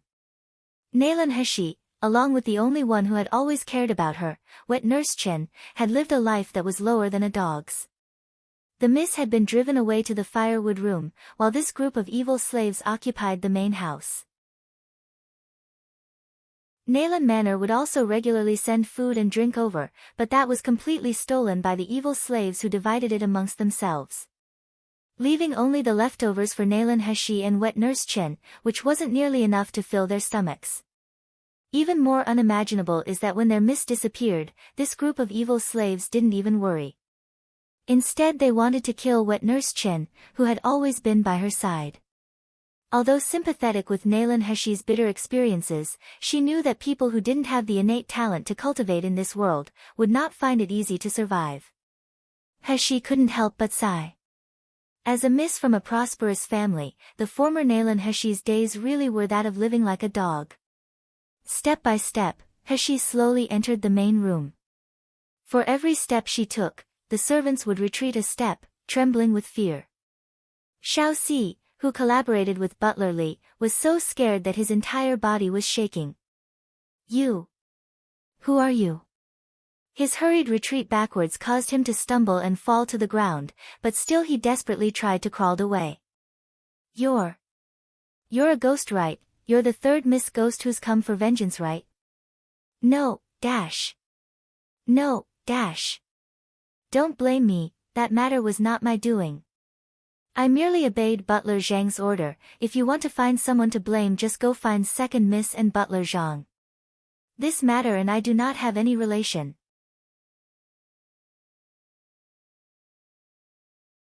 Chapter 17. Who disposes of who? Please let go of me, dash. Let me go. Heshi's eyebrows creased slightly, before suddenly taking out her whip and flicking her wrist. The whip made a graceful arc in the air, landing with a firm pressure on the small servant boy's body. Xiao Si felt severe pain spread throughout his body, causing his limbs to spasm. Without even managing to scream, he passed out into a dead faint. However, from this wicked slave's mouth, useful information could still be gained. The corner of Heshi's mouth lifted into a sinister grin. Therefore, for the time being, this person's life would be spared. The blood-stained Wet Nurse Chen, who had been pushed to the ground and was covered with injuries, finally chose this moment to lift her head and look towards the origin of the commotion. Her dim eyes reflected Heshi's familiar figure, and in a flash, tears poured down her cheeks. "Miss, it's really Miss.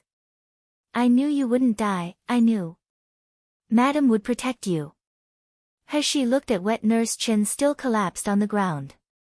Her face was covered in tears and drying blood. Heshi's eyes flashed with a complicated light that quickly disappeared. She could hear in the way Wet Nurse Chen spoke to Nalan Heshi, with such profound friendship and deep love, that she was a truly loyal servant. Her loyalty was so deep that she was even willing to die to avenge her miss, not willing to take even the slightest advantage of her disappearance to scheme. In the former Nalan Heshi's miserable memory, Wet Nurse Chen had always taken care of her since she was a small child. She would rather starve and be exhausted than let her miss suffer an injustice or grievance. If she hadn't been there, Nalan Heshi wouldn't have been able to survive up until now. This kind of affection made her feel strange as it was unfamiliar to her, yet, at the same time, it also made her envious. The kind of person that pledged to defend and protect her. On her previous world there was also someone like that, but... Heshi harshly exhaled and leaned over to prop up Wet Nurse Chen. Next, Heshi raised Wet Nurse Chen's head, and gently pressed on several of her acupuncture points. Wet Nurse Chen had been feeling a piercing pain in her chest, like her heart was tearing. A sharp stabbing feeling around her lungs, and a difficulty to breathe, caused by the overwhelming sensation in her belly. Suddenly, she felt the pain almost vanish. Even her hands, that had originally been bleeding incessantly from multiple wounds, started to slow to a drip before stopping. Wet Nurse Chen lifted her head in surprise, and saw Heshi standing before her. A cold, arrogant expression on her face. She suddenly felt dumbfounded. The mist before her eyes, even her appearance, seemed to have become entirely different. Heshi didn't explain anything to her, she just faintly chuckled. "Wet Nurse, please return to our room first. Wait until I settle affairs with them, then I'll help heal you." Settle affairs with them?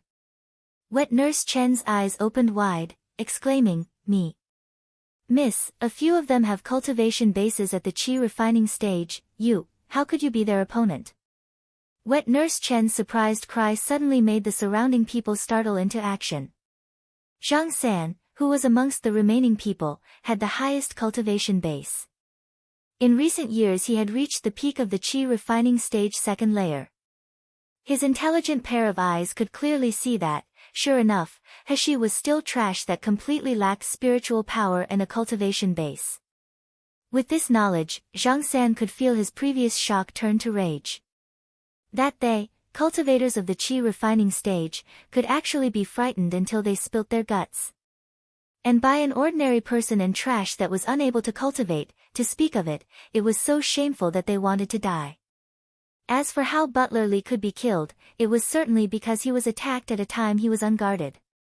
Zhang San fiercely glared at her. Third Miss is speaking so boldly today, we still don't know who will dispose of who. Let us teach you what is known as one's boundaries. Wet Nurse Chen became frightened, her complexion turning deathly pale. Without thinking she stood in front of He, blocking her from their view. Miss, you run away quickly.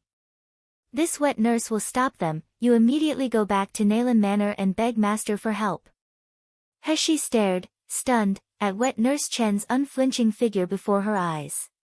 Even though her back was shivering, she still didn't step back. She that had originally dried up her emotions and frozen her heart, could now feel a trace of warmth flowing. In this lifetime, there was actually still someone willing to disregard their life to protect her.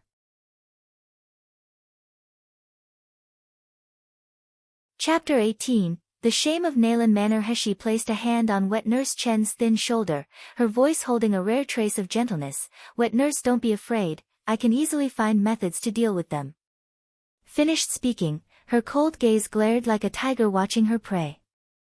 Her stare fixed towards the servants who crowded around. You all shouldn't forget that no matter what, I am your master. This kind of offense to your master, were you not afraid of being punished by Nayland Manor's people?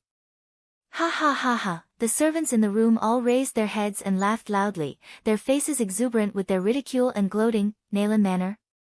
He, I advise you not to indulge in wishful thinking. Who doesn't know your Nayland Manor's shame? You being alive is exactly what causes Nayland Manor to lose face. Maybe if you died, Master would then be able to be happy. Another person agreed, that's right. The Master and everyone else in the Nayland family all have awe-inspiring innate talent, which one of them is not a famous young talent in the city of Yanjing. Then unfortunately out you come, this trash, to throw shade on Nayland Manor's face. No one even knows whether or not you are really Master's biological child. Maybe she's really an illegitimate child. Who doesn't know her mother was famous for having the appearance of a fox? Who knows how many random men were tricked by her? Subsequently the main room filled with uproarious laughter.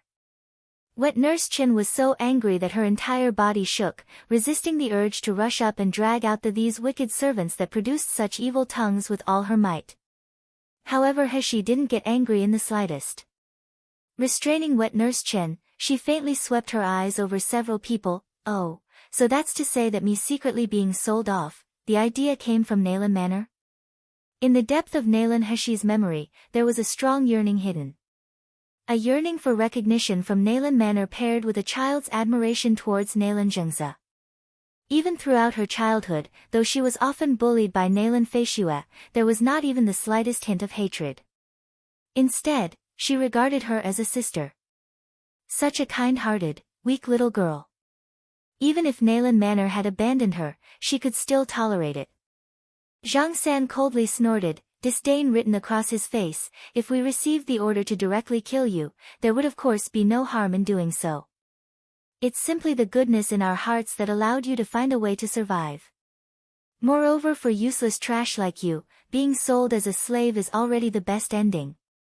The servants here didn't clearly know about the matter of He being sold like Butler Zhang and Shaoxi, but they did know that something had happened to her. They just didn't care. Each one of them felt an implacable hatred towards Nayland He. They all wished for her to disappear quickly, so that they could leave this desolate place and return to Nalan Manor. Nalan Heshi may be obstructing their return, but even then they wouldn't dare act blindly without thinking. She was still Nalan Manor's third miss after all. Now that someone in Nalan Manor wanted her to die, all of them would certainly be happy to see it happen. Zhang San retrieved a dagger from behind his back, and slowly approached Heshi. Since you didn't feel grateful and appreciate the kindness we gave you, instead coming back here to find death, then don't blame us for being ruthless. Brothers, all together. The words were barely out, when the remaining 5 servants in the room joined him in attacking. Zhang San brandished the dagger that gave off a cold light, while the others gathered their spiritual powers in their palms as they attacked Heshi. Heshi sneered, her figure moving slightly as she gently pushed the screaming wet nurse Chin away from her. The long whip in her hand unraveled, fiercely whipping towards the 6 servants. Ah ah ah. Pain's screams echoed throughout the room, my hand. My hand. In the blink of an eye, 3 people's wrist bones were neatly crushed. Their hands hung powerlessly as their palms mottled with vivid purples and greens. 1. Appearance of a fox. The fox spirit is an especially prolific shapeshifter, known variously as the Huli Jing, fox spirit, in China. Although the specifics of the tales vary, these fox spirits can usually shape-shift, often taking the form of beautiful young women who attempt to seduce men, whether for mere mischief or to consume their bodies or spirits.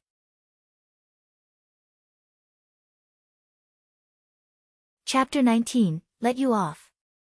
It may be possible. Zhang San's hand that had been holding the dagger had his wrist completely fractured. Badly mutilated bones were exposed in his broken wrist. The remaining 3 people were scared stiff by the scene before their eyes, causing their complexions to turn deathly pale. Heshi once again waved her whip, and their screams filled the air as they fell hard to the ground. As Heshi looked down at the people rolling around in pain, the corner of her mouth lifted into a slight sneer.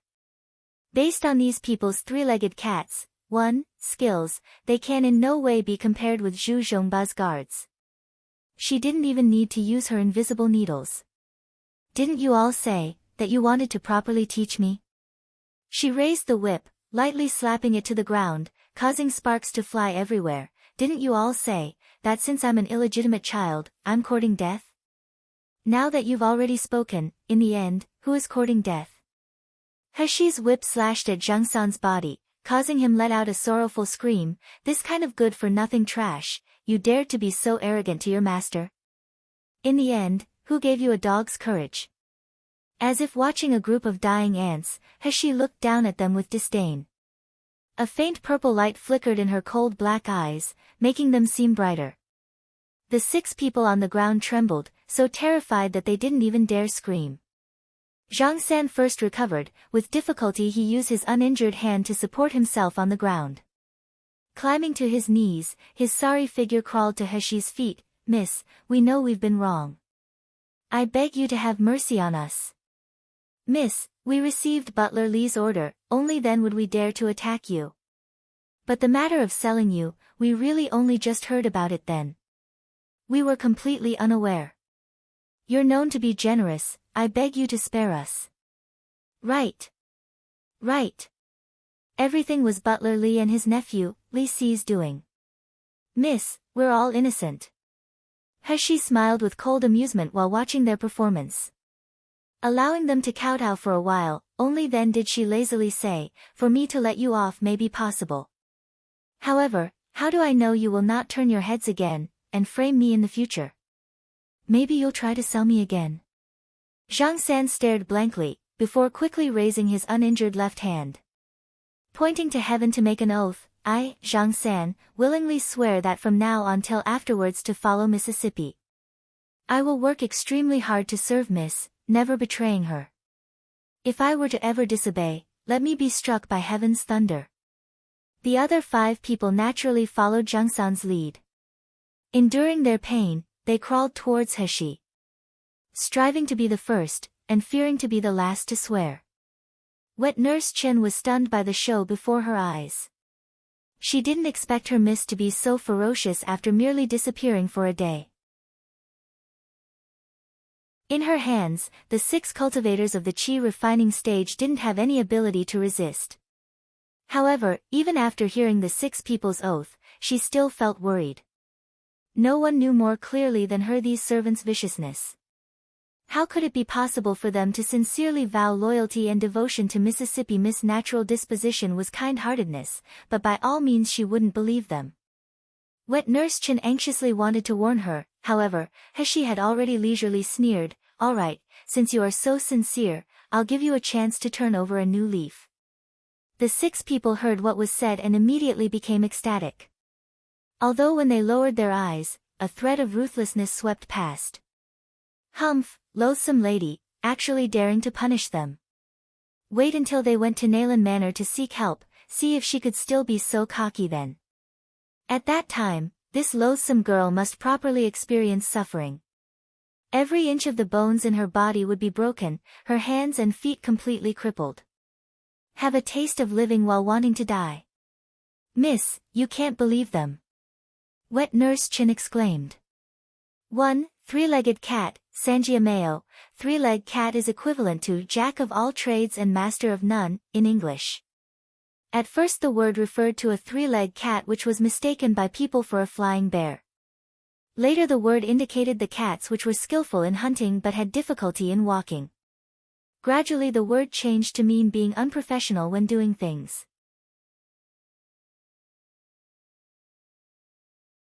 Chapter 20. Only puppets will not betray. The 6 people rejoiced in their hearts, maliciously imagining what will happen in the future. But they weren't going to find out, since, without anyone noticing, she had already raised her left hand. 6 invisible needles lay between her slender fingertips. Her internal energy burst forth, propelling the needles to fly forward. In the blink of an eye, they entered the heads of the 6 peoples. Ah! The 6 people uttered a pained shout, feeling something cold drill into their brain. Zhang San suddenly lifted up his head and looked at Heshi with fear. "You, what did you do to us?" Heshi's finger gently fiddled with the barbed whip, the corner of her mouth revealing the hint of a bloodthirsty smile. "In this world, there's no oath that can be trusted, there are only soulless and mindless puppets that you could trust to never betray you." "Well then, what do you think I'll do to you?" You want to extract our souls from our body?" Zhang San and the others' eyes filled with shock and fear, as well as a deep resentment towards Heshi. "Loathsome girl, you will, ah. The sharp pain in their brain spread in a flash. Eroding their brain's nerve, the 6 people desperately wanted to struggle and resist, but the control they had over their bodies had disappeared. The method Heshi used to create the puppets, naturally it wasn't the one of extracting souls that was usually used in this world, that was truly something that went against morals and the order of heaven. For the person that had their soul taken, not only was life as a puppet irreversible, they would also never be able to reincarnate. Heshi only needed to use the invisible needle to control their brain domain, then feed them some special medicines, to make their consciousness vague, resulting in them only being able to listen and obey her orders. As long as Heshi was willing, the brain domain restriction spell could be removed, returning them to their normal state. Half an incense stick later, the 6 people that originally had sinister expressions, had now become calm, their eyes lifeless and their faces expressionless. Heshi coldly gazed down at them as they crawled to kneel on the ground at her feet, respectfully kowtowing and saying as one, "Master." Heshi then ordered them, "Remember, from now on, anything that happens in this small courtyard, you're not allowed to spread outside, that includes informing people from Nayland Manor." "Yes, master." "In addition, if I'm not here, consider Wet Nurse Chen as your master. You have to make sure to carry out her orders." Did you all hear that clearly? The 6 people, as one, responded with a yes. Without a trace of rebellion, they paid their respects to Wet Nurse Chen and saluted her. Heshi waved a hand, "Now all of you can withdraw. About Li Si, find him and guard him strictly, and don't let him die, in a while I have something to ask him." After ordering them to withdraw, Heshi turned around, coming into contact with Wet Nurse Chen's shocked-filled watery eyes. Heshi held up Wet Nurse Chen's hand to feel her pulse, preparing to examine the condition of her injuries, but suddenly she stared blankly. confusion appearing on her face. Wet nurse, was the meridian of your cultivation base forcibly destroyed by someone? Wet nurse Chen's eyes suddenly opened wide with shock, her face expressing surprise and confusion. When her cultivation base had become crippled, Miss was simply too young to remember it happening. Moreover, to go through more than 10 years with eating only the dirty crops, her spiritual roots had long ago been destroyed, her dantian no better than an ordinary person's. Because that person had used a highly skilled method, common doctors couldn't treat it, not to mention that even the symptoms of the illness were invisible. In the beginning she had held on to her hope of finding someone in the streets to cure her illness, but even the student that aided the doctor of Yanjing City's court was helpless. Since then she had given up, but why would Miss know about it and mention it now?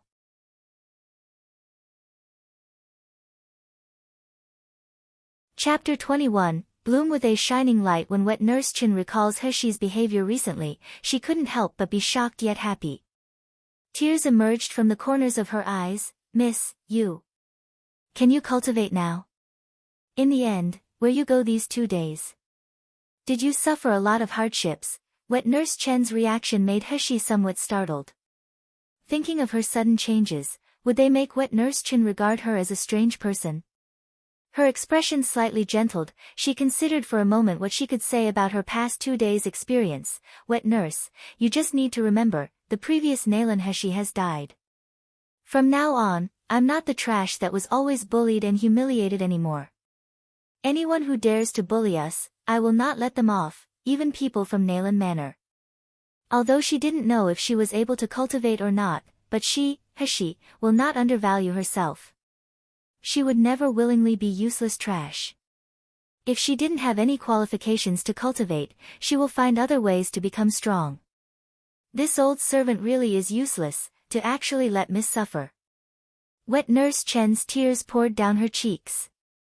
She constantly wiped at her tears, saying with a trembling voice, but, it's really good that Miss can now cultivate. Really good. I knew Miss is not trash. Madam had said before, there will be a day where you will bloom with a shining light. Certainly, Madam blessed and protected Miss, woo woo. Miss, this Wet Nurse is very happy for you. Heshi's heart still has some doubts. Wet Nurse had said, a day where Nalan Heshi will bloom with a shining light, what does that mean? Also, how could Wet Nurse Chin so easily accept her transformation? However, Heshi tossed this matter to the back of her mind, and instead focused on taking Wet Nurse Chen's pulse. Miss, you don't need to worry about this old servant. For me, this lowly life, this injury is simply nothing. I've long become accustomed to it. That Nalan Heshi never learned any medical techniques, how could Wet Nurse Chen not know that? Now it seems like Heshi was taking her pulse for half a day, her expression serious. Wet Nurse Chen began to feel helpless, so she started to comfort her. If Miss doesn't feel assured, tomorrow I will go to the city to find a doctor to get some medicine. I'll certainly be fine. This Wet Nurse wants to see you become the brilliance of Jinling country, and see you get married. Here, when poor civilians needed a doctor, they would all visit whatever traveling doctor was in the area. Heshi heard Wet Nurse Chen's words, and her heart felt touched.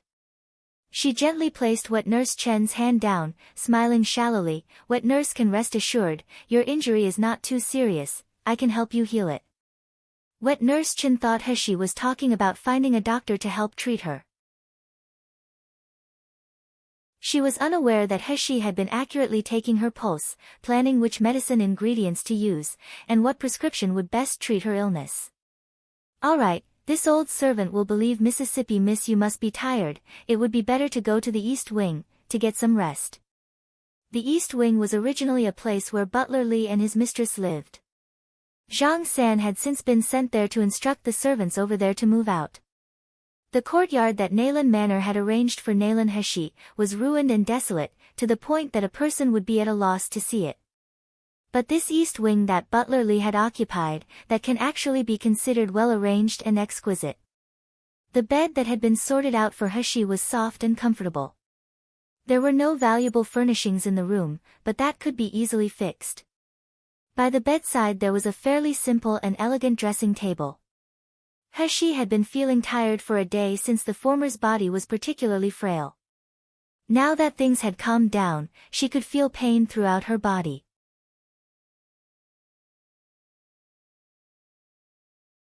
Chapter 22. The upgraded space. The pain throughout Heshi's body was caused by old flogging injuries inflicted by servants from the courtyard, as well as general knocks and bumps.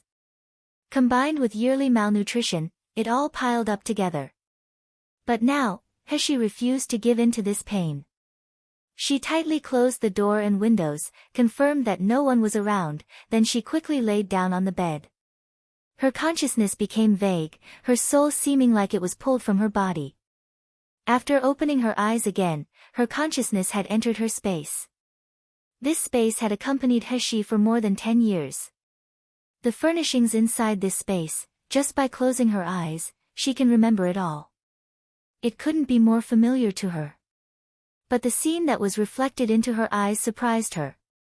This is still the space in her memory, right? In her previous life, this space was a wasteland, even the air permeated a deathly smell.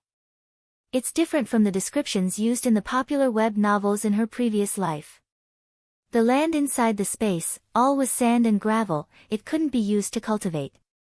No living thing could be brought into the space, including Heshi herself.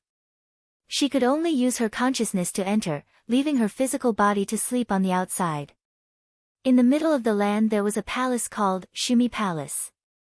Heshi had been bored on several occasions and had explored, finding that there were 81 rooms altogether in the palace. However, in Heshi's previous life, these damn rooms, even after she had used countless methods, not even one room could be opened. The only thing in the space that could maybe be considered a treasure was the expanse of spring water in front of the palace. It possessed a healing effect, helping to heal all sorts of injuries and even improving eyesight. Another example is that it can help people to heal bone-deep cuts and muscle injuries, speeding up the healing process with a better result than if healed normally. Therefore, in her previous life, Heshi had regarded this space as a moving warehouse and made use of it as her medicine deploy room. However, the space before her eyes and the space in her memory were completely different, making Heshi doubt whether or not she had entered the wrong place. The land that had originally been filled with sand and stones had been replaced by peculiar black land. The air was no longer permeated with a deathly smell, rather, it had a clean air. The pure spirit in the air could make a person's body and heart entirely intoxicated. The cells in her body felt energized, greedily absorbing the air in here. Originally, her entire body that had been filled with pain and weakness, was now unconsciously replaced with a relaxed feeling. Heshi took a deep breath, squatting down, she gently grabbed a handful of black soil and brought it to her nose to smell. Although not an expert in planting and growing medicinal herbs, even she can tell that this black soil obviously contains strong nutrients and spiritual energy. It couldn't even be compared to the previous sand and stones. How can the space change so much? Heshi released the black soil in her hand, a burst of indescribable excitement forming. Could it be that because of the explosion in her previous life, her space upgraded? Another time she would have to bring some seeds to test this black soil. How fertile the black soil was and how well a spiritual plant would grow, it would be very interesting to see the results. Heshi walked forward happily, heading to the place she had previously used as a storage room. Sure enough, as per her expectation, all the stored medicine from her previous life was destroyed. All those bottles and jars had disappeared from the explosion, including the bottle of cursed poison, which needed only one drop to be able to destroy an entire city, allure.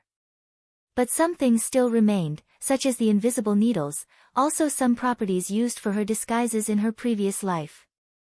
Heshi bent down, scooping some water with her hand from the spirit spring to drink. But once the water from the spirit spring was swallowed, she suddenly felt an overwhelming sensation rising from her stomach. Clearly visible to the naked eye, a stinky black grease spilled forth from her entire body. Heshi was greatly shocked. Previously, when she would drink this spring water, it would relieve her fatigue and nourish her internal organs. How can it be possible for the result to be so different this time?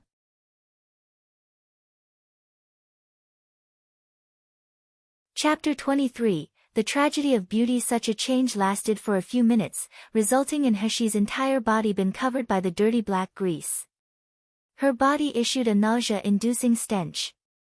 However, where she had originally felt pain and weakness of the internal organs, on the contrary, she now felt relaxed.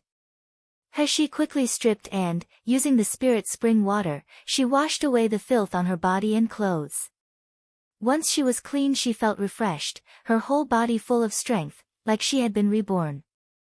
Could it be that not only this space upgraded, but even the spirit spring upgraded?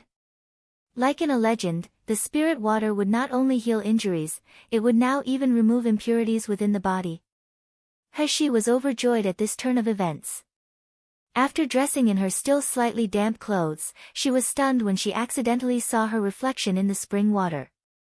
In her previous life, Heshi could be regarded as a beautiful woman, but compared now with the little girl in the spring water, it is simply the difference between dog-tail grass and a flower. The ripple in the clear spring water reflected the little girl's tender and snow-white skin. A pair of ink-like phoenix eyes slowly opened. They were not charming and flirtatious, rather they were like the darkness under the starry sky. A vast, resplendent expanse. The red lips were no longer chapped and cracked, instead they were like peach blossom petals, glossy and delicate. The upper lip was slightly raised, as if in silent invitation. Heshi touched her face in shock, the spring water reflecting the little girl also touching her face. Two long, delicately curved, shapely eyebrows wrinkled in confusion. Like a budding flower that attracted tender affection. There are words that describe an ancient beauty: hands are like soft weeds, skin is like congealed fat, a neck like longhorn beetle larvae, tooth is gourd sharp, with one look can overturn a city, a second can overturn a country.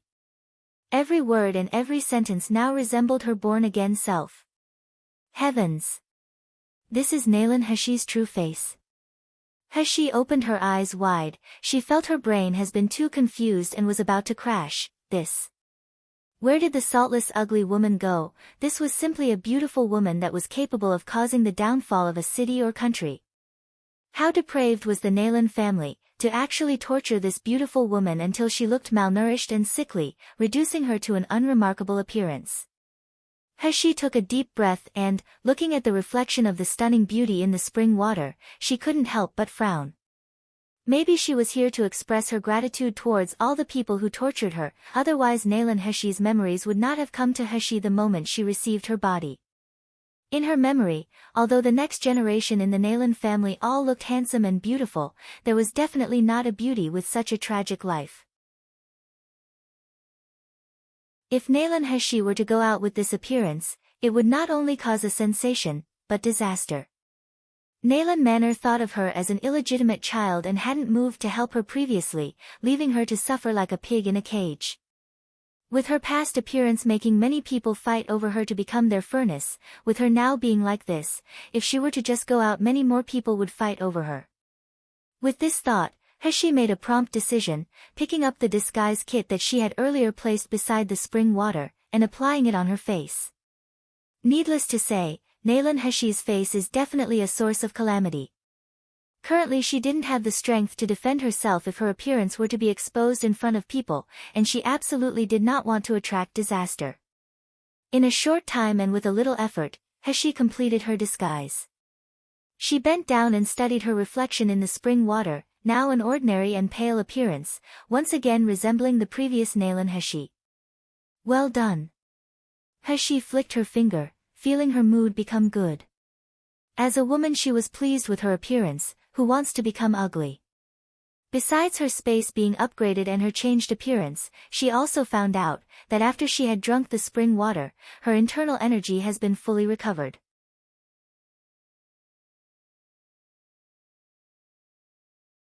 Chapter 24. Such an evildoer. Moreover, although she was still unable to absorb spiritual energy, she could assimilate the spiritual energy in her space.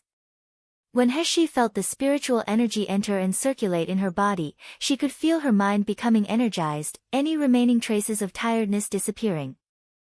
Heshi, standing next to the spring, started drying her clothes using her internal energy.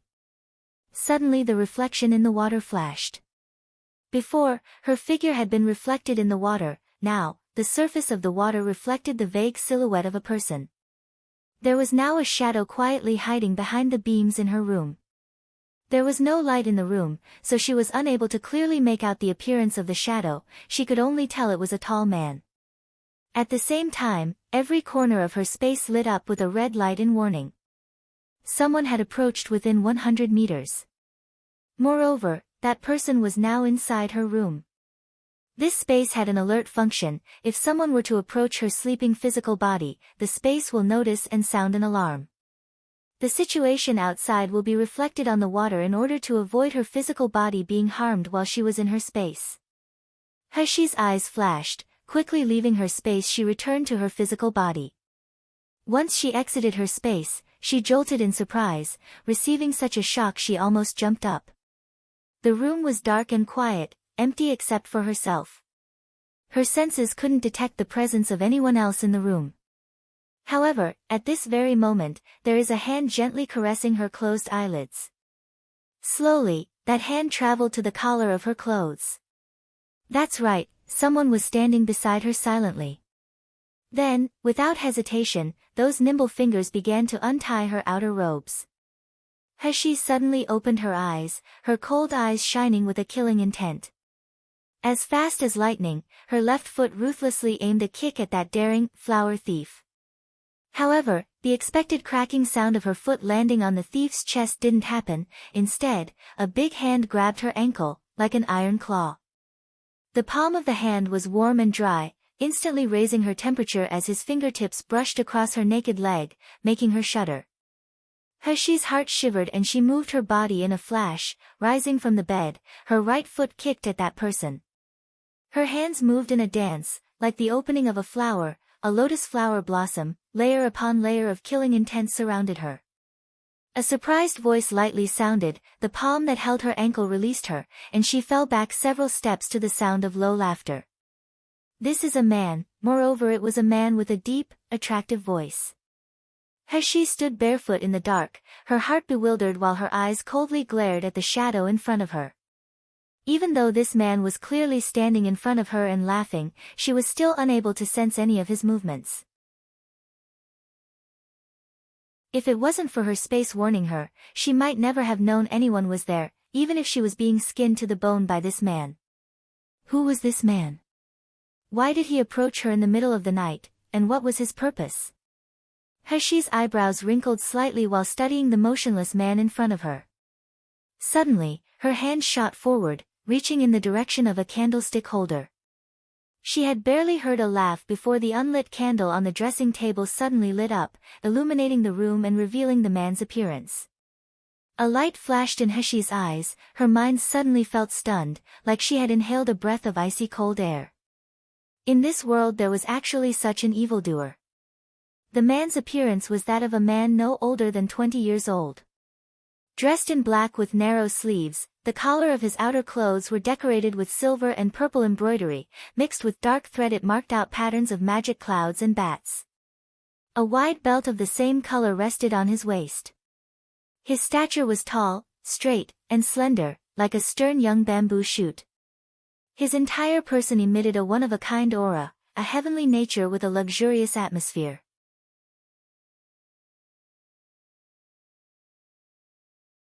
Chapter 25, beautiful enough to make me want to covet them. What was most stunning about that handsome face, was the faint light surrounding him. It highlighted his youthful and elegant features. His eyes were deep and distant, containing a mix of a refined youngster and a youth with evil charm. Like a well-carved jade, the luster it gave off charmed people heart and soul. In her previous life, Heshi had seen countless handsome celebrities, even Leng Ye, who betrayed her, was famous as a handsome man. But if those men were placed next to this man, it would be like comparing the light of a firefly to a bright moon, stone to fine jade. They couldn't be mentioned on equal terms. Heshi was momentarily stunned, then she went on full alert. With a cold voice she asked, "Who are you? What do you want, breaking into my room in the middle of the night?"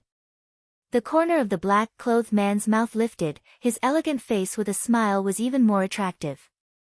His deep voice replied languidly, It's a dark and stormy night, a man and a woman alone together. What do you say I want to do? The veins on Heshi's forehead became visible, her eyes frosty. She couldn't help but sneer. Based on your beautiful appearance, the young ladies from Yanjing City might be lined up from east to west wanting to be together with you, like a raging fire and dry wood. Maybe your brain has been displaced, coming here to be a two-bit flower thief. Beautiful appearance? Two-bit? Flower thief? The mouth of the black-clothed man slightly tipped down. This little girl's courage was not small. Perhaps in all of Yanjing City there was no other person who dared to talk to him like this. With only the candlelight illuminating the dark room, the little girl's eyes shone brilliantly. Containing a frostiness, as peaceful as clear water in a deep well, they rendered his anger useless, instead rousing his interest and curiosity. The man leisurely stepped forward, his tall figure shrouding Heshi in shadows, pointed-toothed and sharp-tongued. What a ruthless little girl. Since you were able to play properly with young Master Zhu's family guards, and was able to detect this king's presence, you really are worthy of being the second miss of the Nalan family, Nalan Feishua, wasn't it? Or perhaps I should call you Nalan Heshi. When the two words, Nalan Heshi, were spoken, the man's voice was deep and low, his eyes sharp, like an eagle watching his prey, not giving her the chance to escape. Heshi startled, subconsciously taking a step back, her heart surging with shock and annoyance. So it turns out it's actually like this. This man appeared here because she was at Gluttonous House, and Zhu Manor's abnormal behavior had attracted his attention. No. Maybe it was because of her own actions that she has been followed by this man. This realization made Heshi's mood drop. She had stayed in Zhu Manor for so long, but she hadn't sensed that someone had been watching her. Moreover, if it wasn't for her space warning her, even if this man had touched her body, she might never have realized it. Damn it. In the end her abilities were much weaker when compared to a powerful cultivator. Her hands trembled slightly, the invisible needles already pressed against her fingertips, a purple light glimmering and shifting in her pitch-black eyes. Her voice was like a sharp blade. Speak. You followed me all the way here, what do you want? The man was mesmerized looking at her eyes, taking a step forward. Without thought he held her chin, and whispered, have people told you that you have a beautiful pair of eyes? Beautiful enough to make me want to covet them. Taking them home would make for a good collection. This perverted man, dash.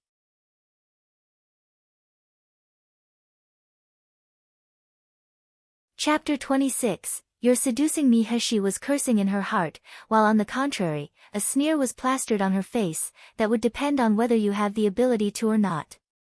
As soon as she finished speaking, her figure flashed as she struggled free from the man's hold, reappearing 1 meter away. Her hands flipped over, and with a burst of speed, invisible needles ruthlessly shot towards the man in front of her. However, Heshi's expectations of the man getting shot and turning into a hedgehog were let down. The invisible needles flew towards the black-clothed man like lightning, scarcely leaving a shadow. But within 3 inches from his face the needles stopped, motionless. It was like a magic spell surrounded his body. The man leisurely extended his slender fingers, exuding confidence and elegance. He pinched a small needle. He studied the silver needle in his hand, feeling a cold sensation transmitted from his fingertips throughout his body. This needle is somewhat interesting. It's made using 1,000-year black ice. Oh, it also seems to contain a certain amount of spiritual power. Therefore, it would be able to injure an early-stage cultivator of qi refining stage, and foundation establishment stage. But, these small toys of yours, are useless on me. The man's fingers lightly pinched, and his slender hands which resembled jade, the bone joints clearly distinct, crushed the invisible needles into dust, leaving it to scatter in the air without a trace. Heshi's expression turned ugly. In the next moment, she became aware of the flower in front of her.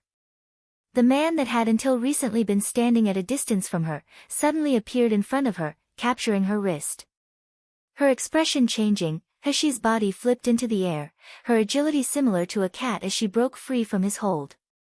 However, the black-clothed man's movements were even more nimble compared to hers.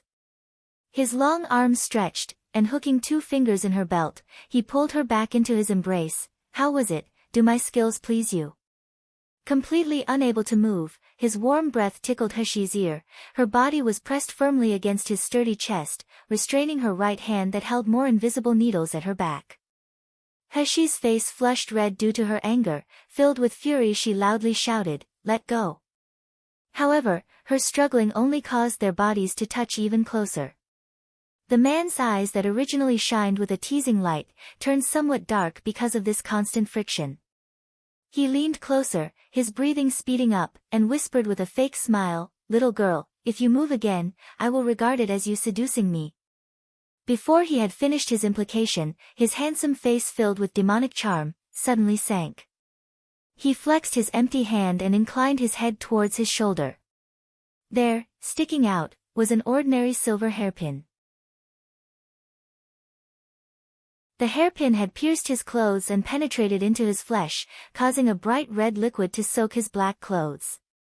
The man slowly raised his head, his pair of clear eyes narrowed dangerously as his gaze landed on the coldly smiling girl not far from him.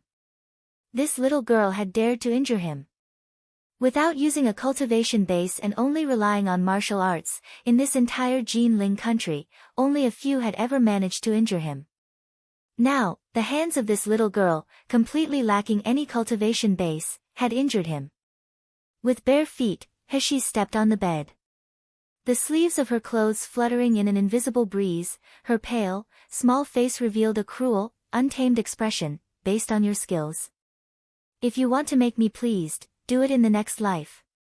However, in the next moment, Heshi's complexion suddenly changed. A strong pressure, similar to that of a huge gale, swept over her, making her feel as if she was being crushed by a giant hand. Her 5 viscera and 6 bowels were in so much pain it was difficult to withstand the pressure. The red flush on her face quickly receded, her body trembling, she was unable to bear it and spit out a mouthful of blood. This type of coercion belongs to a high-level martial artist. In front of this kind of power pressure, Heshi felt herself to be a tiny individual with no power. At any time she could be crushed and turned into ash.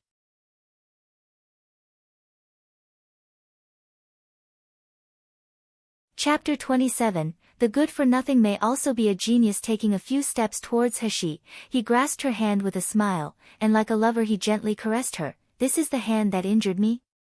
Do you know what happens to people who dare to injure me?" Heshi slowly calmed her breathing, the pain in her internal organs making her face turn as pale as paper.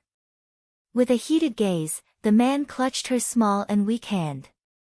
Her delicate skin indirectly caressing the pointed cocoon on his belly, making her shudder and a numbness to spread up her arm. Heshi lightly twisted her wrist to try and break the man's hold, however, he pulled her forward, dragging her to fall on his chest. "Not long ago, there was a woman who acted self-righteous in order to attract me. In a public place, surrounded by a crowd, she dared to point a sword at me." His low voice held a dangerous demonic charm. Slowly he exhaled in her ear, "Little girl, you tell me, should I destroy your hands or the meridians in your body? If you want to destroy it, then just destroy it. Why are you talking so much? Do you think I will beg you?" Heshi looked up at him and sneered. Her expression was dark, but her eyes were bright with stars, stubborn and icily arrogant, unflinching, staring back. The man's heart faintly stirred, as if her pair of eyes were leaving a mark at the bottom of his heart. His heart, that has always been calm and cold like a lake, felt an indescribable ripple appear. He couldn't help but laugh, removing the power pressuring her body. His voice contained a trace of helplessness. "You are still young, but why are you so stubborn?" Heshi frowned, just about to retort, when she suddenly felt a thread of pure essence enter a vein in her detained wrist, spreading throughout her entire body in a flash. The cool energy wave replaced the previous oppressive power, traveling rapidly in her body to her dantian.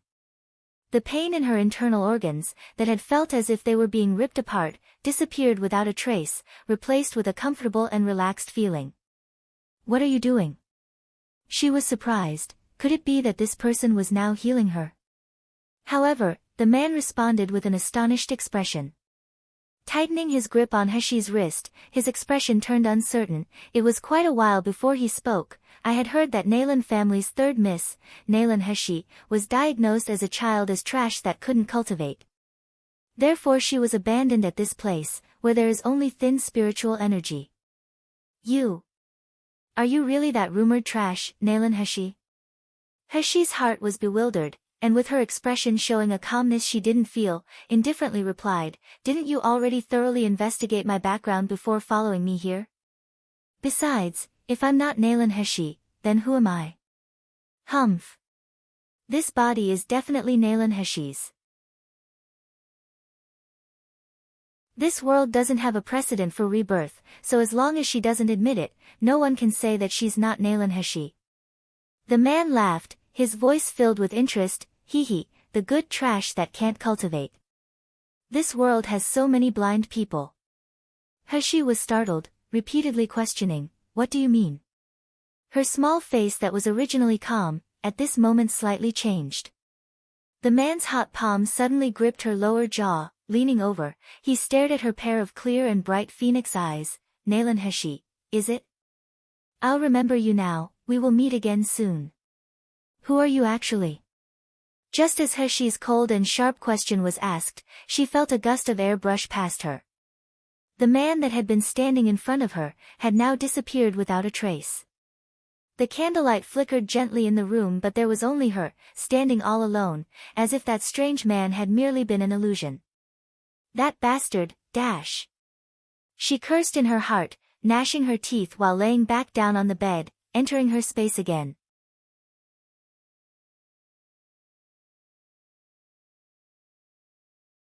Chapter 28, Mother.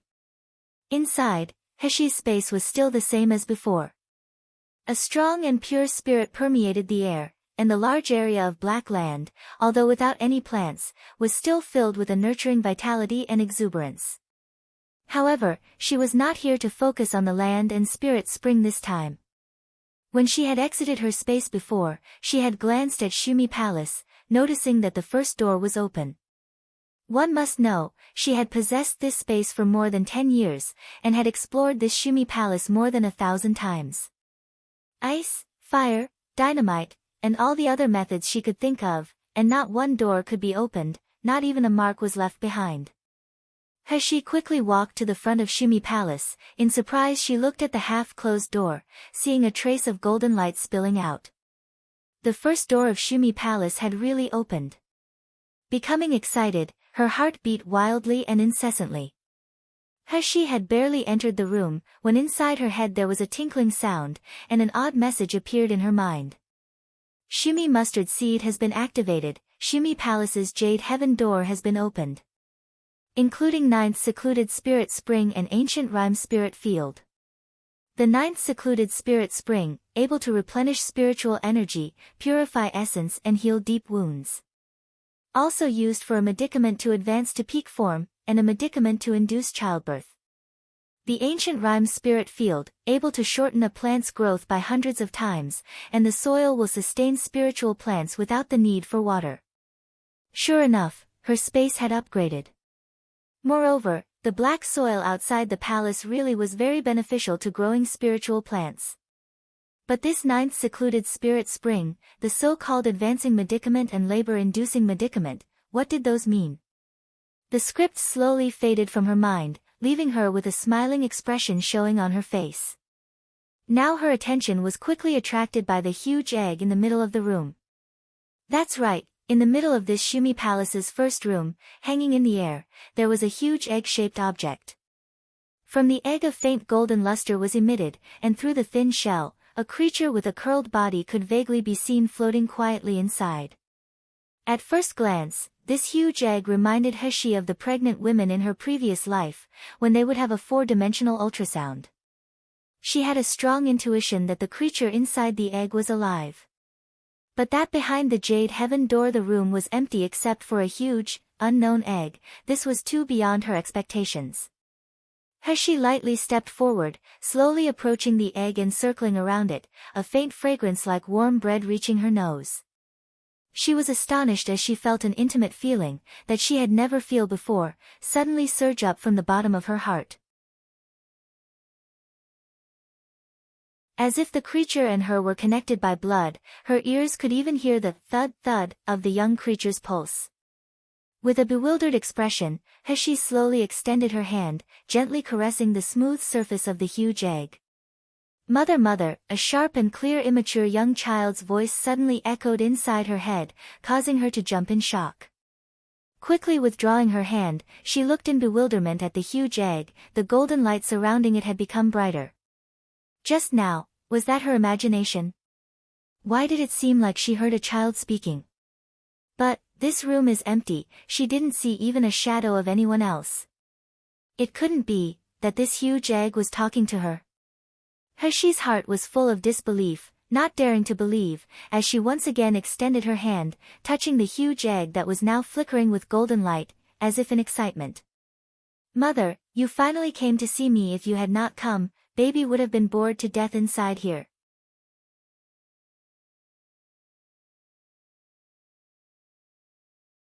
Chapter 29, What species are you? Hashi's eyes opened wide. She was quiet for a while before finally asking, Who are you calling mother? Of course it's you, mother. The huge egg's voice was brimming with happiness like a spoiled child. Besides the unequaled great, awesome, and beautiful mother, who else would have the qualifications to become baby's mother? Black lines appeared on Hashi's face. She didn't know whether to laugh or cry. Who's qualified to become your mother? This miss is only 16, even in my past life I hadn't passed 20, so how can I become a mother? This is wrong. This is an egg and I am a human. For a viviparous mammal, how can I give birth to such a huge egg like this? Hashi felt dizzy because of this egg, and speaking with an unhappy voice, What, are you? Why are you calling me mother? Because you are my mother. The golden light bounced several times, its voice somewhat anxious, Mother, I can often see you from here. I've been waiting for you to come see me, but you've never come. Baby is very lonely and all alone here. The huge egg's sharp and clear child voice was sad, and sobbing could be heard coming from the egg. It was so sorrowful and full of grievances, it really made an unfeeling person unable to not take pity. Hashi felt a headache start, but unable to help herself, she gently stroked and caressed the huge egg's shell, and spoke with a soft voice, All right, don't cry. Haven't I come to see you now? That, you, what type of species are you? What is species? The huge egg seemingly really liked her touch. The originally still crying voice had now become cheerful. I don't know what I am, but, mother is my mother, baby knew you. Woo woo woo, mother, you don't need baby. After speaking, the huge egg seemed to panic and became restless, once again beginning to sob. Hashi held her forehead when she heard the child's grief-filled weeping. She was filled with self-mocking as she didn't know how to describe her feelings of wanting to surge forward and comfort the egg. She is an unmarried girl, she really didn't have any experience on how to coax a child. To stop it from weeping, Hashi had no choice but to caress its eggshell again. All right, don't cry, I never said I don't want you. Then, do you know why you're in Shumi Palace? The huge egg accepted the caresses and sure enough, once again the overcast rain became clear, its excited golden light bobbing around almost in a circle. It even shouted, Mother, several times, and as if trying to remember something, Shumi Palace? It seems I remember this name, Shumi Palace. Ah, that's right. It's Grandpa Shumi, I remember him, it's him that had saved baby. Grandpa Shumi? Who is he? Grandpa Shumi. Its voice was confused, yet filled with yearning and fondness. Grandpa Shumi was good towards baby. He saved baby from that dark, ice-cold room, also feeding baby rich spiritual energy to drink. After baby drank spiritual energy I fell asleep. After waking up, I then saw you mother. Hashi was dumbfounded towards this huge egg. It was crying 1 minute then laughing the next moment. From the short conversation they had, she could see it had a child's temperament, and she didn't understand most of what it said, so even if she asked again it might not answer anything. Hashi felt helpless. She intended to release her hand that was still pressed against the eggshell, when suddenly, she heard the child's voice excitedly shout, That's right. Grandpa Shumi has something that he wanted to hand over to mother. Baby was too happy to see you, almost forgetting about it.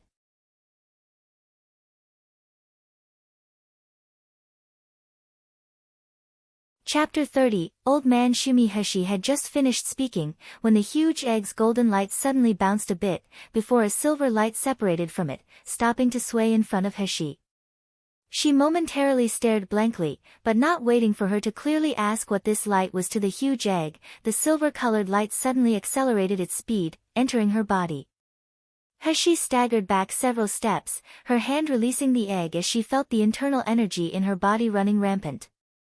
After several breaths, she realized she wasn't in any pain or discomfort, on the contrary, before her eyes the translucent silhouette of a person slowly condensed. It was a sage-like old man dressed in a white robe, with his silver hair and beard, the corners of his mouth held traces of an amiable and benevolent smile.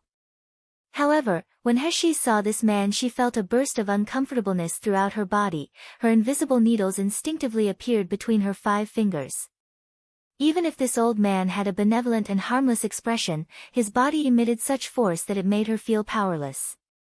His force was so strong that even crawling was difficult. His muddy eyes contained an unlimited serene light, just like a bottomless abyss, the end couldn't be seen. Grandpa Shumi.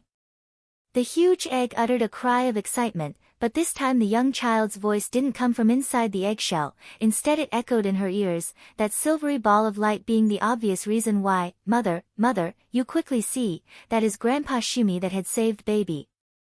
However, Hashi was not so naive as the huge egg, rather, she cautiously looked at the old man that was floating in the air, slowly asking, "Are you a person or a ghost? What is this place, Shumi Palace?" Unknowingly she spoke her fears, because although Shumi's space had accompanied her for 2 lives, if she wasn't clear on what it actually was, she would never feel completely comfortable using it. Old man Shumi didn't answer, instead he seemed shocked as his eyes stared at Hashi. Happiness, bewilderment, relief, hope, expressions lit up his eyes as one by one they flashed past. Hashi couldn't stand this type of silent oppression, and chose to throw her invisible needles, prompting old man Shumi to finally speak. "I've been waiting in this Shumi mustard seed space for a long time. I thought that there was no hope anymore. I didn't expect that I was actually waiting." His face was filled with excitement as he looked at Hashi, his gaze stared at Hashi like she was a rare treasure, like his life-saver. That's right. It's soul fusion. I didn't expect that a spirit from a different world would really achieve soul fusion. Ha ha ha ha. Our clan has been saved now. When this was said, Hashi was scared witless. With this one sentence about a spirit from a different world, it was very obvious that old man Shumi had seen through to her true identity. Hashi's expression was filled with caution and alertness. It caused old man Shumi to calm his excitement and show a warm, cultured smile. "Good child, you don't need to be afraid, besides, I will not be able to see through to your true identity.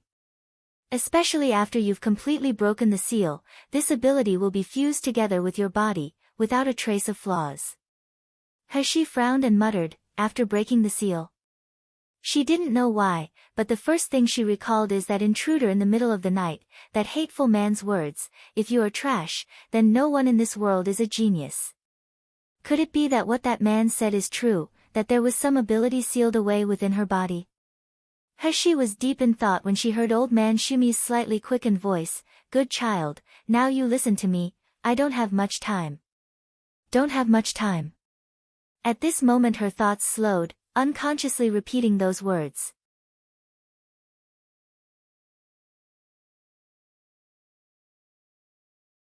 Chapter 31. The Ancient Origin Spirit. Old man Shumi laughed. "My origin remained in this space of divine senses for the sake of the arrival of this space's owner.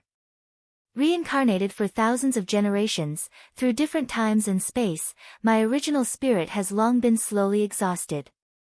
To be able to remain up until now, for the time you appear, I'm very satisfied."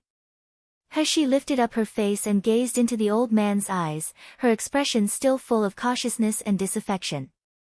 However, all she could see was a pair of eyes full of benevolent kindness and hope, eyes that held a prayer and blessing, without a trace of scheming, making her cold and hard heart slightly moved. "This space was made from refining my spiritual body. These past millions years, in order to look for the space's owner, I've let many people become its carrier, but you are actually the only person that has been able to make it upgrade. However, what you see now is merely just a small part of this space.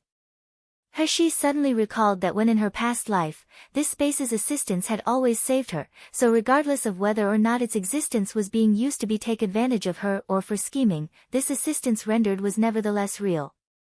She looked towards Old Man Shumi's eyes and couldn't help but feel somewhat grateful. Old Man Shumi laughed slightly when seeing her eyes become more gentle.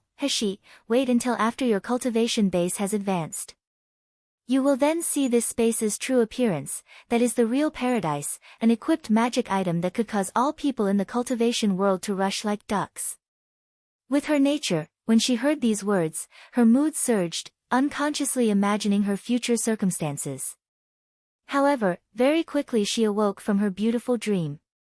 After all, she didn't have unconditional strength. Even if she had many magic items, she would be just like an ordinary person that treasured a jade ring till it becomes a crime. 1.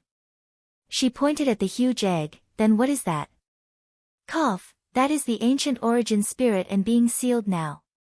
Old Man Shumi solemnly said, the so-called origin spirit, that is the origin of all the spirit in the world, the divinely created objects that are able to create and destroy. The two of you have already completed a life and death contract.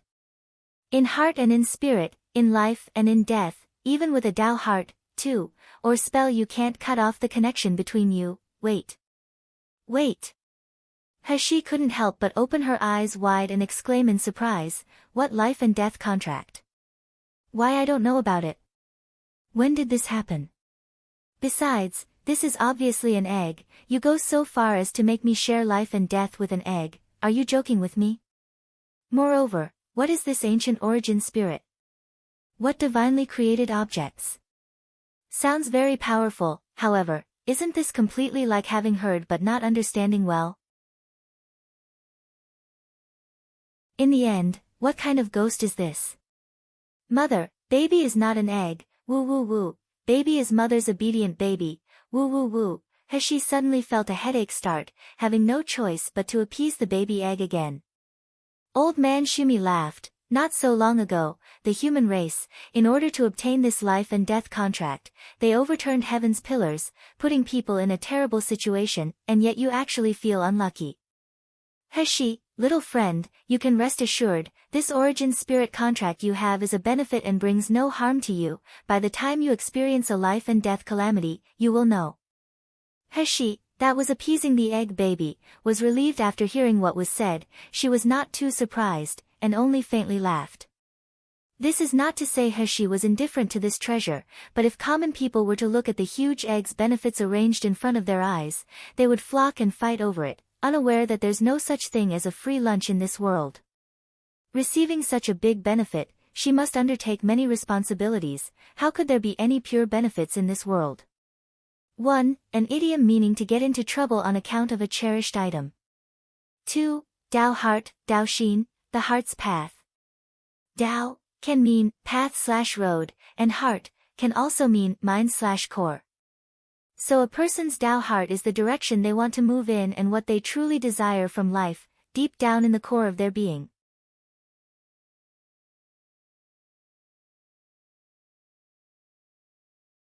Chapter 32. Baby is not called huge egg. Old Man Shumi saw her in different eyes after she had heard about the powerful origin spirit.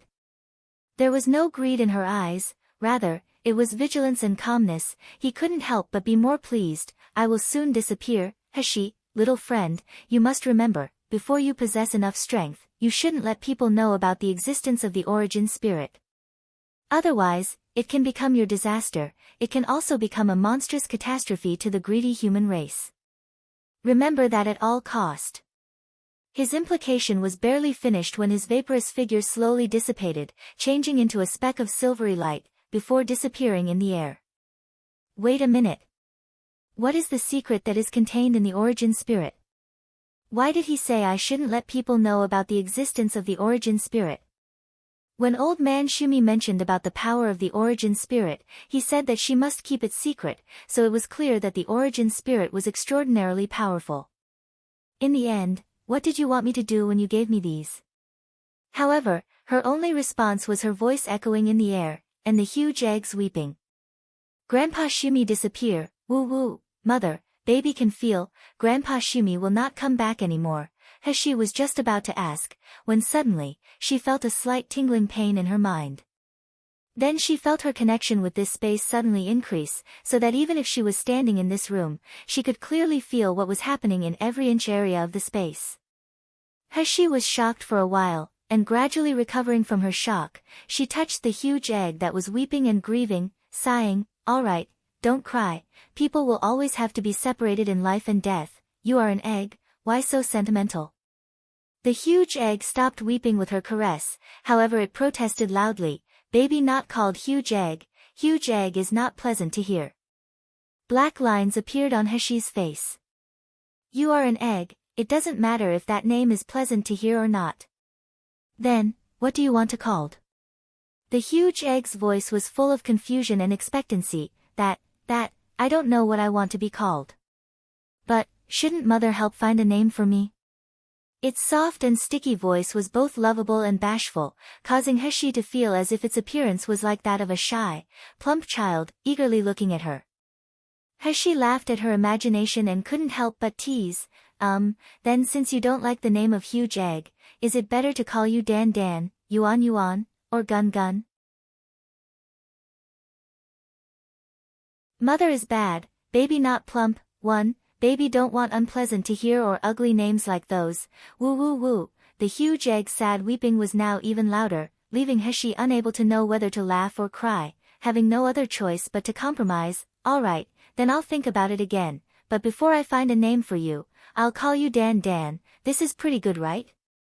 Dan Dan, having no other choice, felt aggrieved but agreed with her, in the end still reminding her, mother must quickly find a name for baby. Heshi supported her forehead, "Can you not call me mother?"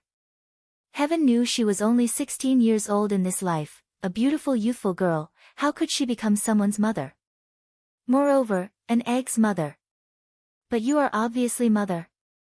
Dan Dan's voice was filled with shock and sadness, crying 100 times more bitter than before started, "Mother didn't want me again, woo woo woo, where did baby change to become a bad child?" Veins popped up on Heshi's forehead, she felt a headache starting because of its crying, and finally had no choice but to smash a pot to pieces just because it was cracked. 2, all right, don't cry. When I said that I don't want you I didn't mean it, you can call me mother if you like. 1. Yuan Gun Gun means plump, 2. Idiom meaning something like, to write oneself off as hopeless and act recklessly.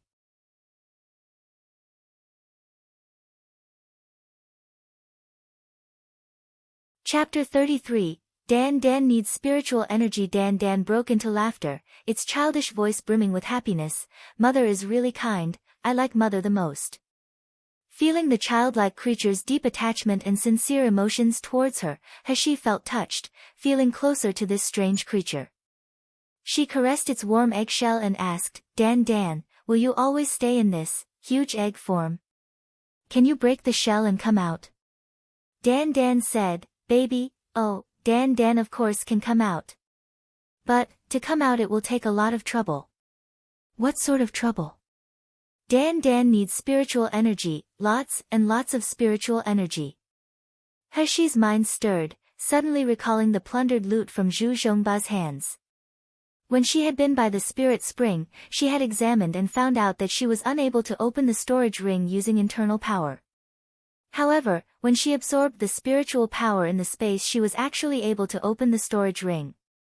Although spiritual power was unable to be stored in her dantian, however, only flowing into her meridians for a split second, it was already enough to open the storage ring. Heshi poured more than half of the stuff in the storage ring in front of the huge egg. "Dan Dan, is this stuff useful to you?"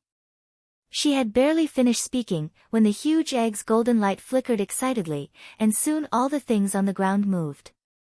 Heshi was stupefied to the point of being speechless. It appeared that the pile of things had sufficient spiritual energy. The brilliantly shining flying sword and spirit stones, in the blink of an eye, became ash and fluttered down, in a flash turning into dust when her finger touched it. The huge egg hummed, "Mother, it's very delicious, but I simply didn't get to eat enough till I'm full." I still want more. As she sobered in a flash, looking at the scattered dust, she felt distressed. However, she was now penniless, and these things she had plundered from the fatty Zhu had now very possibly become her lifesaver. Dan had easily consumed more than half the loot. This was simply too painful for her. Seeing that golden light wanting to sweep clean the storage ring on her hand, as she quickly put the ring in her sleeve, and with a straight face said, Dan, before you get my permission, you are not allowed to devour any magical spirit treasures. If you aren't obedient, I will not give you anything to eat, did you hear? The golden light twisted in the air, Dan obviously unwilling, but it was still well behaved and agreed.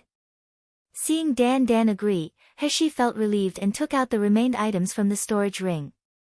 There was only the palm-sized hexagonal furnace, several magic pills with a sweet fragrance, piles of crystal stones, and 2 ordinary jade boxes. There was no flying sword or magic tools, there wasn't even a piece of spirit stone, and as Heshi recalled that huge pile of treasures that was swept away by Dan, she felt more distressed. Unfortunately, it's too late to feel heartache now. Heshi sighed while opening one of the jade boxes. Inside she found a green plant, its dark green leaves somewhat wilted, however it still emitted a strong spiritual energy. What is this? Seemed like a spiritual plant, but she had never seen it before. I know.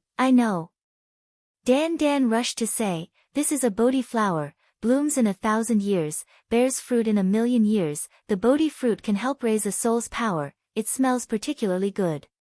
But it is now still less than 100 years, it's a pity to consume it now.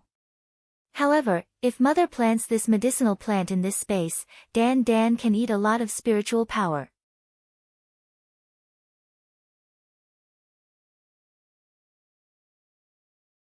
After 34, lack of money and less food. Heshi startled, and quickly opening the other jade box, she saw that there was another spiritual plant inside, but this one looking even weirder than the previous plant. This is rainbow skirt herb, there are 13 cylindrical shaped leaves altogether, every 100 years it will unfold a piece.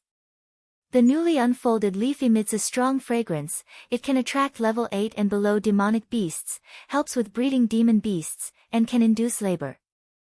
Dan also likes to eat this, but it's still too young now, there's not even a hint of fragrance. This guy really can't help but talking about eating every 3 sentences.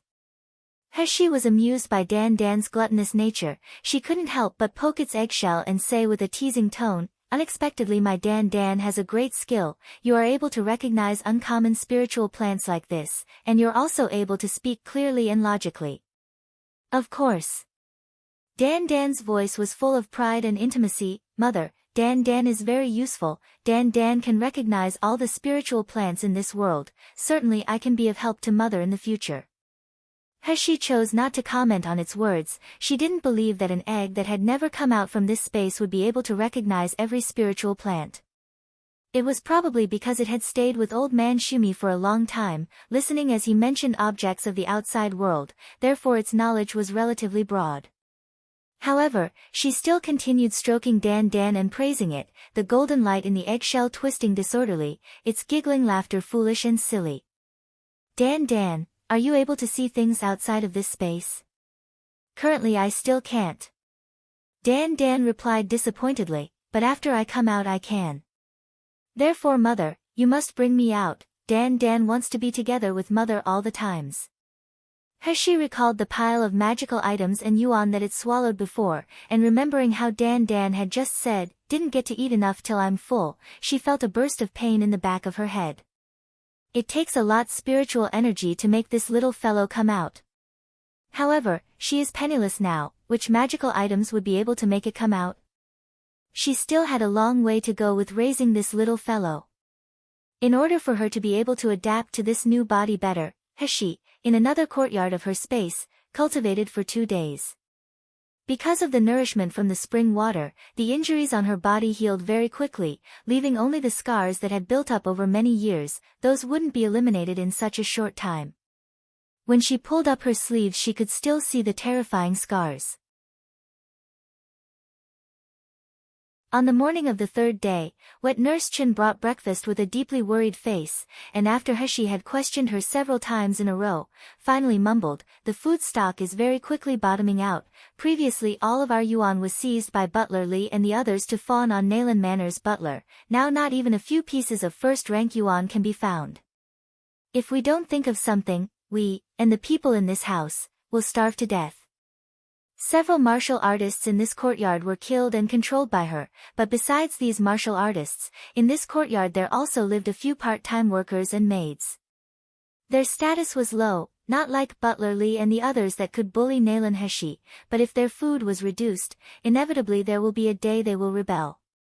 Wet nurse Chen saw Heshi frowning, and quickly rushed to appease her. "Miss, you don't have to worry, today I will go to Nalan Manor to seek out Master and Madam. No matter what, you are also a daughter of the Nalan family, Master's biological daughter, he will certainly not let you starve to death."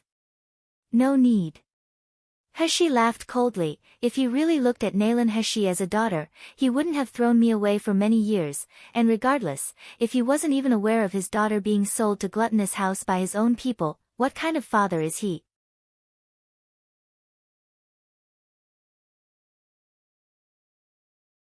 Chapter 35, Don't Lie to Me. Wet nurse Chen's face was downcast as she looked at Heshi's pale face and petite body, the rims of her eyes slightly reddening. She blamed herself for being useless, making things so difficult for Mississippi. "Wet nurse doesn't need to worry, I will solve the matter of food and money. You tell Mo-san to bring Li Si here." Soon, the withered and thin face of Li Si was brought in front of Heshi. He trembled all over when he saw Heshi, fear filling his eyes as he kneeled and began to kowtow. "Miss, I was wrong, I shouldn't have listened to uncle about harming you, please spare me." Li Si, with his own eyes, had seen the tragic way his uncle had died, and these last few days he saw the lifeless and empty eyes of Mo-san obeying her every word. He was now extremely frightened of this girl before him. Heshi got up slowly, walked to stand in front of Li Si, and looked down at him. "I can spare your worthless life, but only if you obediently tell me, who is this butler Zhang that sold me to gluttonous house?" It was Zhang de Zhong. Li Si didn't dare cover up the truth, quickly replying with a trembling voice, "He is the cousin of Madam's wet nurse. In the manor he received an important position from eldest young master and second miss. This last half a year, he's been in charge of delivering supplies for this courtyard. Uncle and I listened to his bewitching words. Only then did we help him hit miss until you passed out and sent you to the city. But the matter about selling you to gluttonous house was not related with me. Miss, please spare me, I wouldn't dare to disobey you anymore." Strictness flashed across her appearance, and she asked indifferently, "Where can I find Zhang de Zhong?" Li Si hesitated slightly, he looked down while trembling with fear. "I don't know.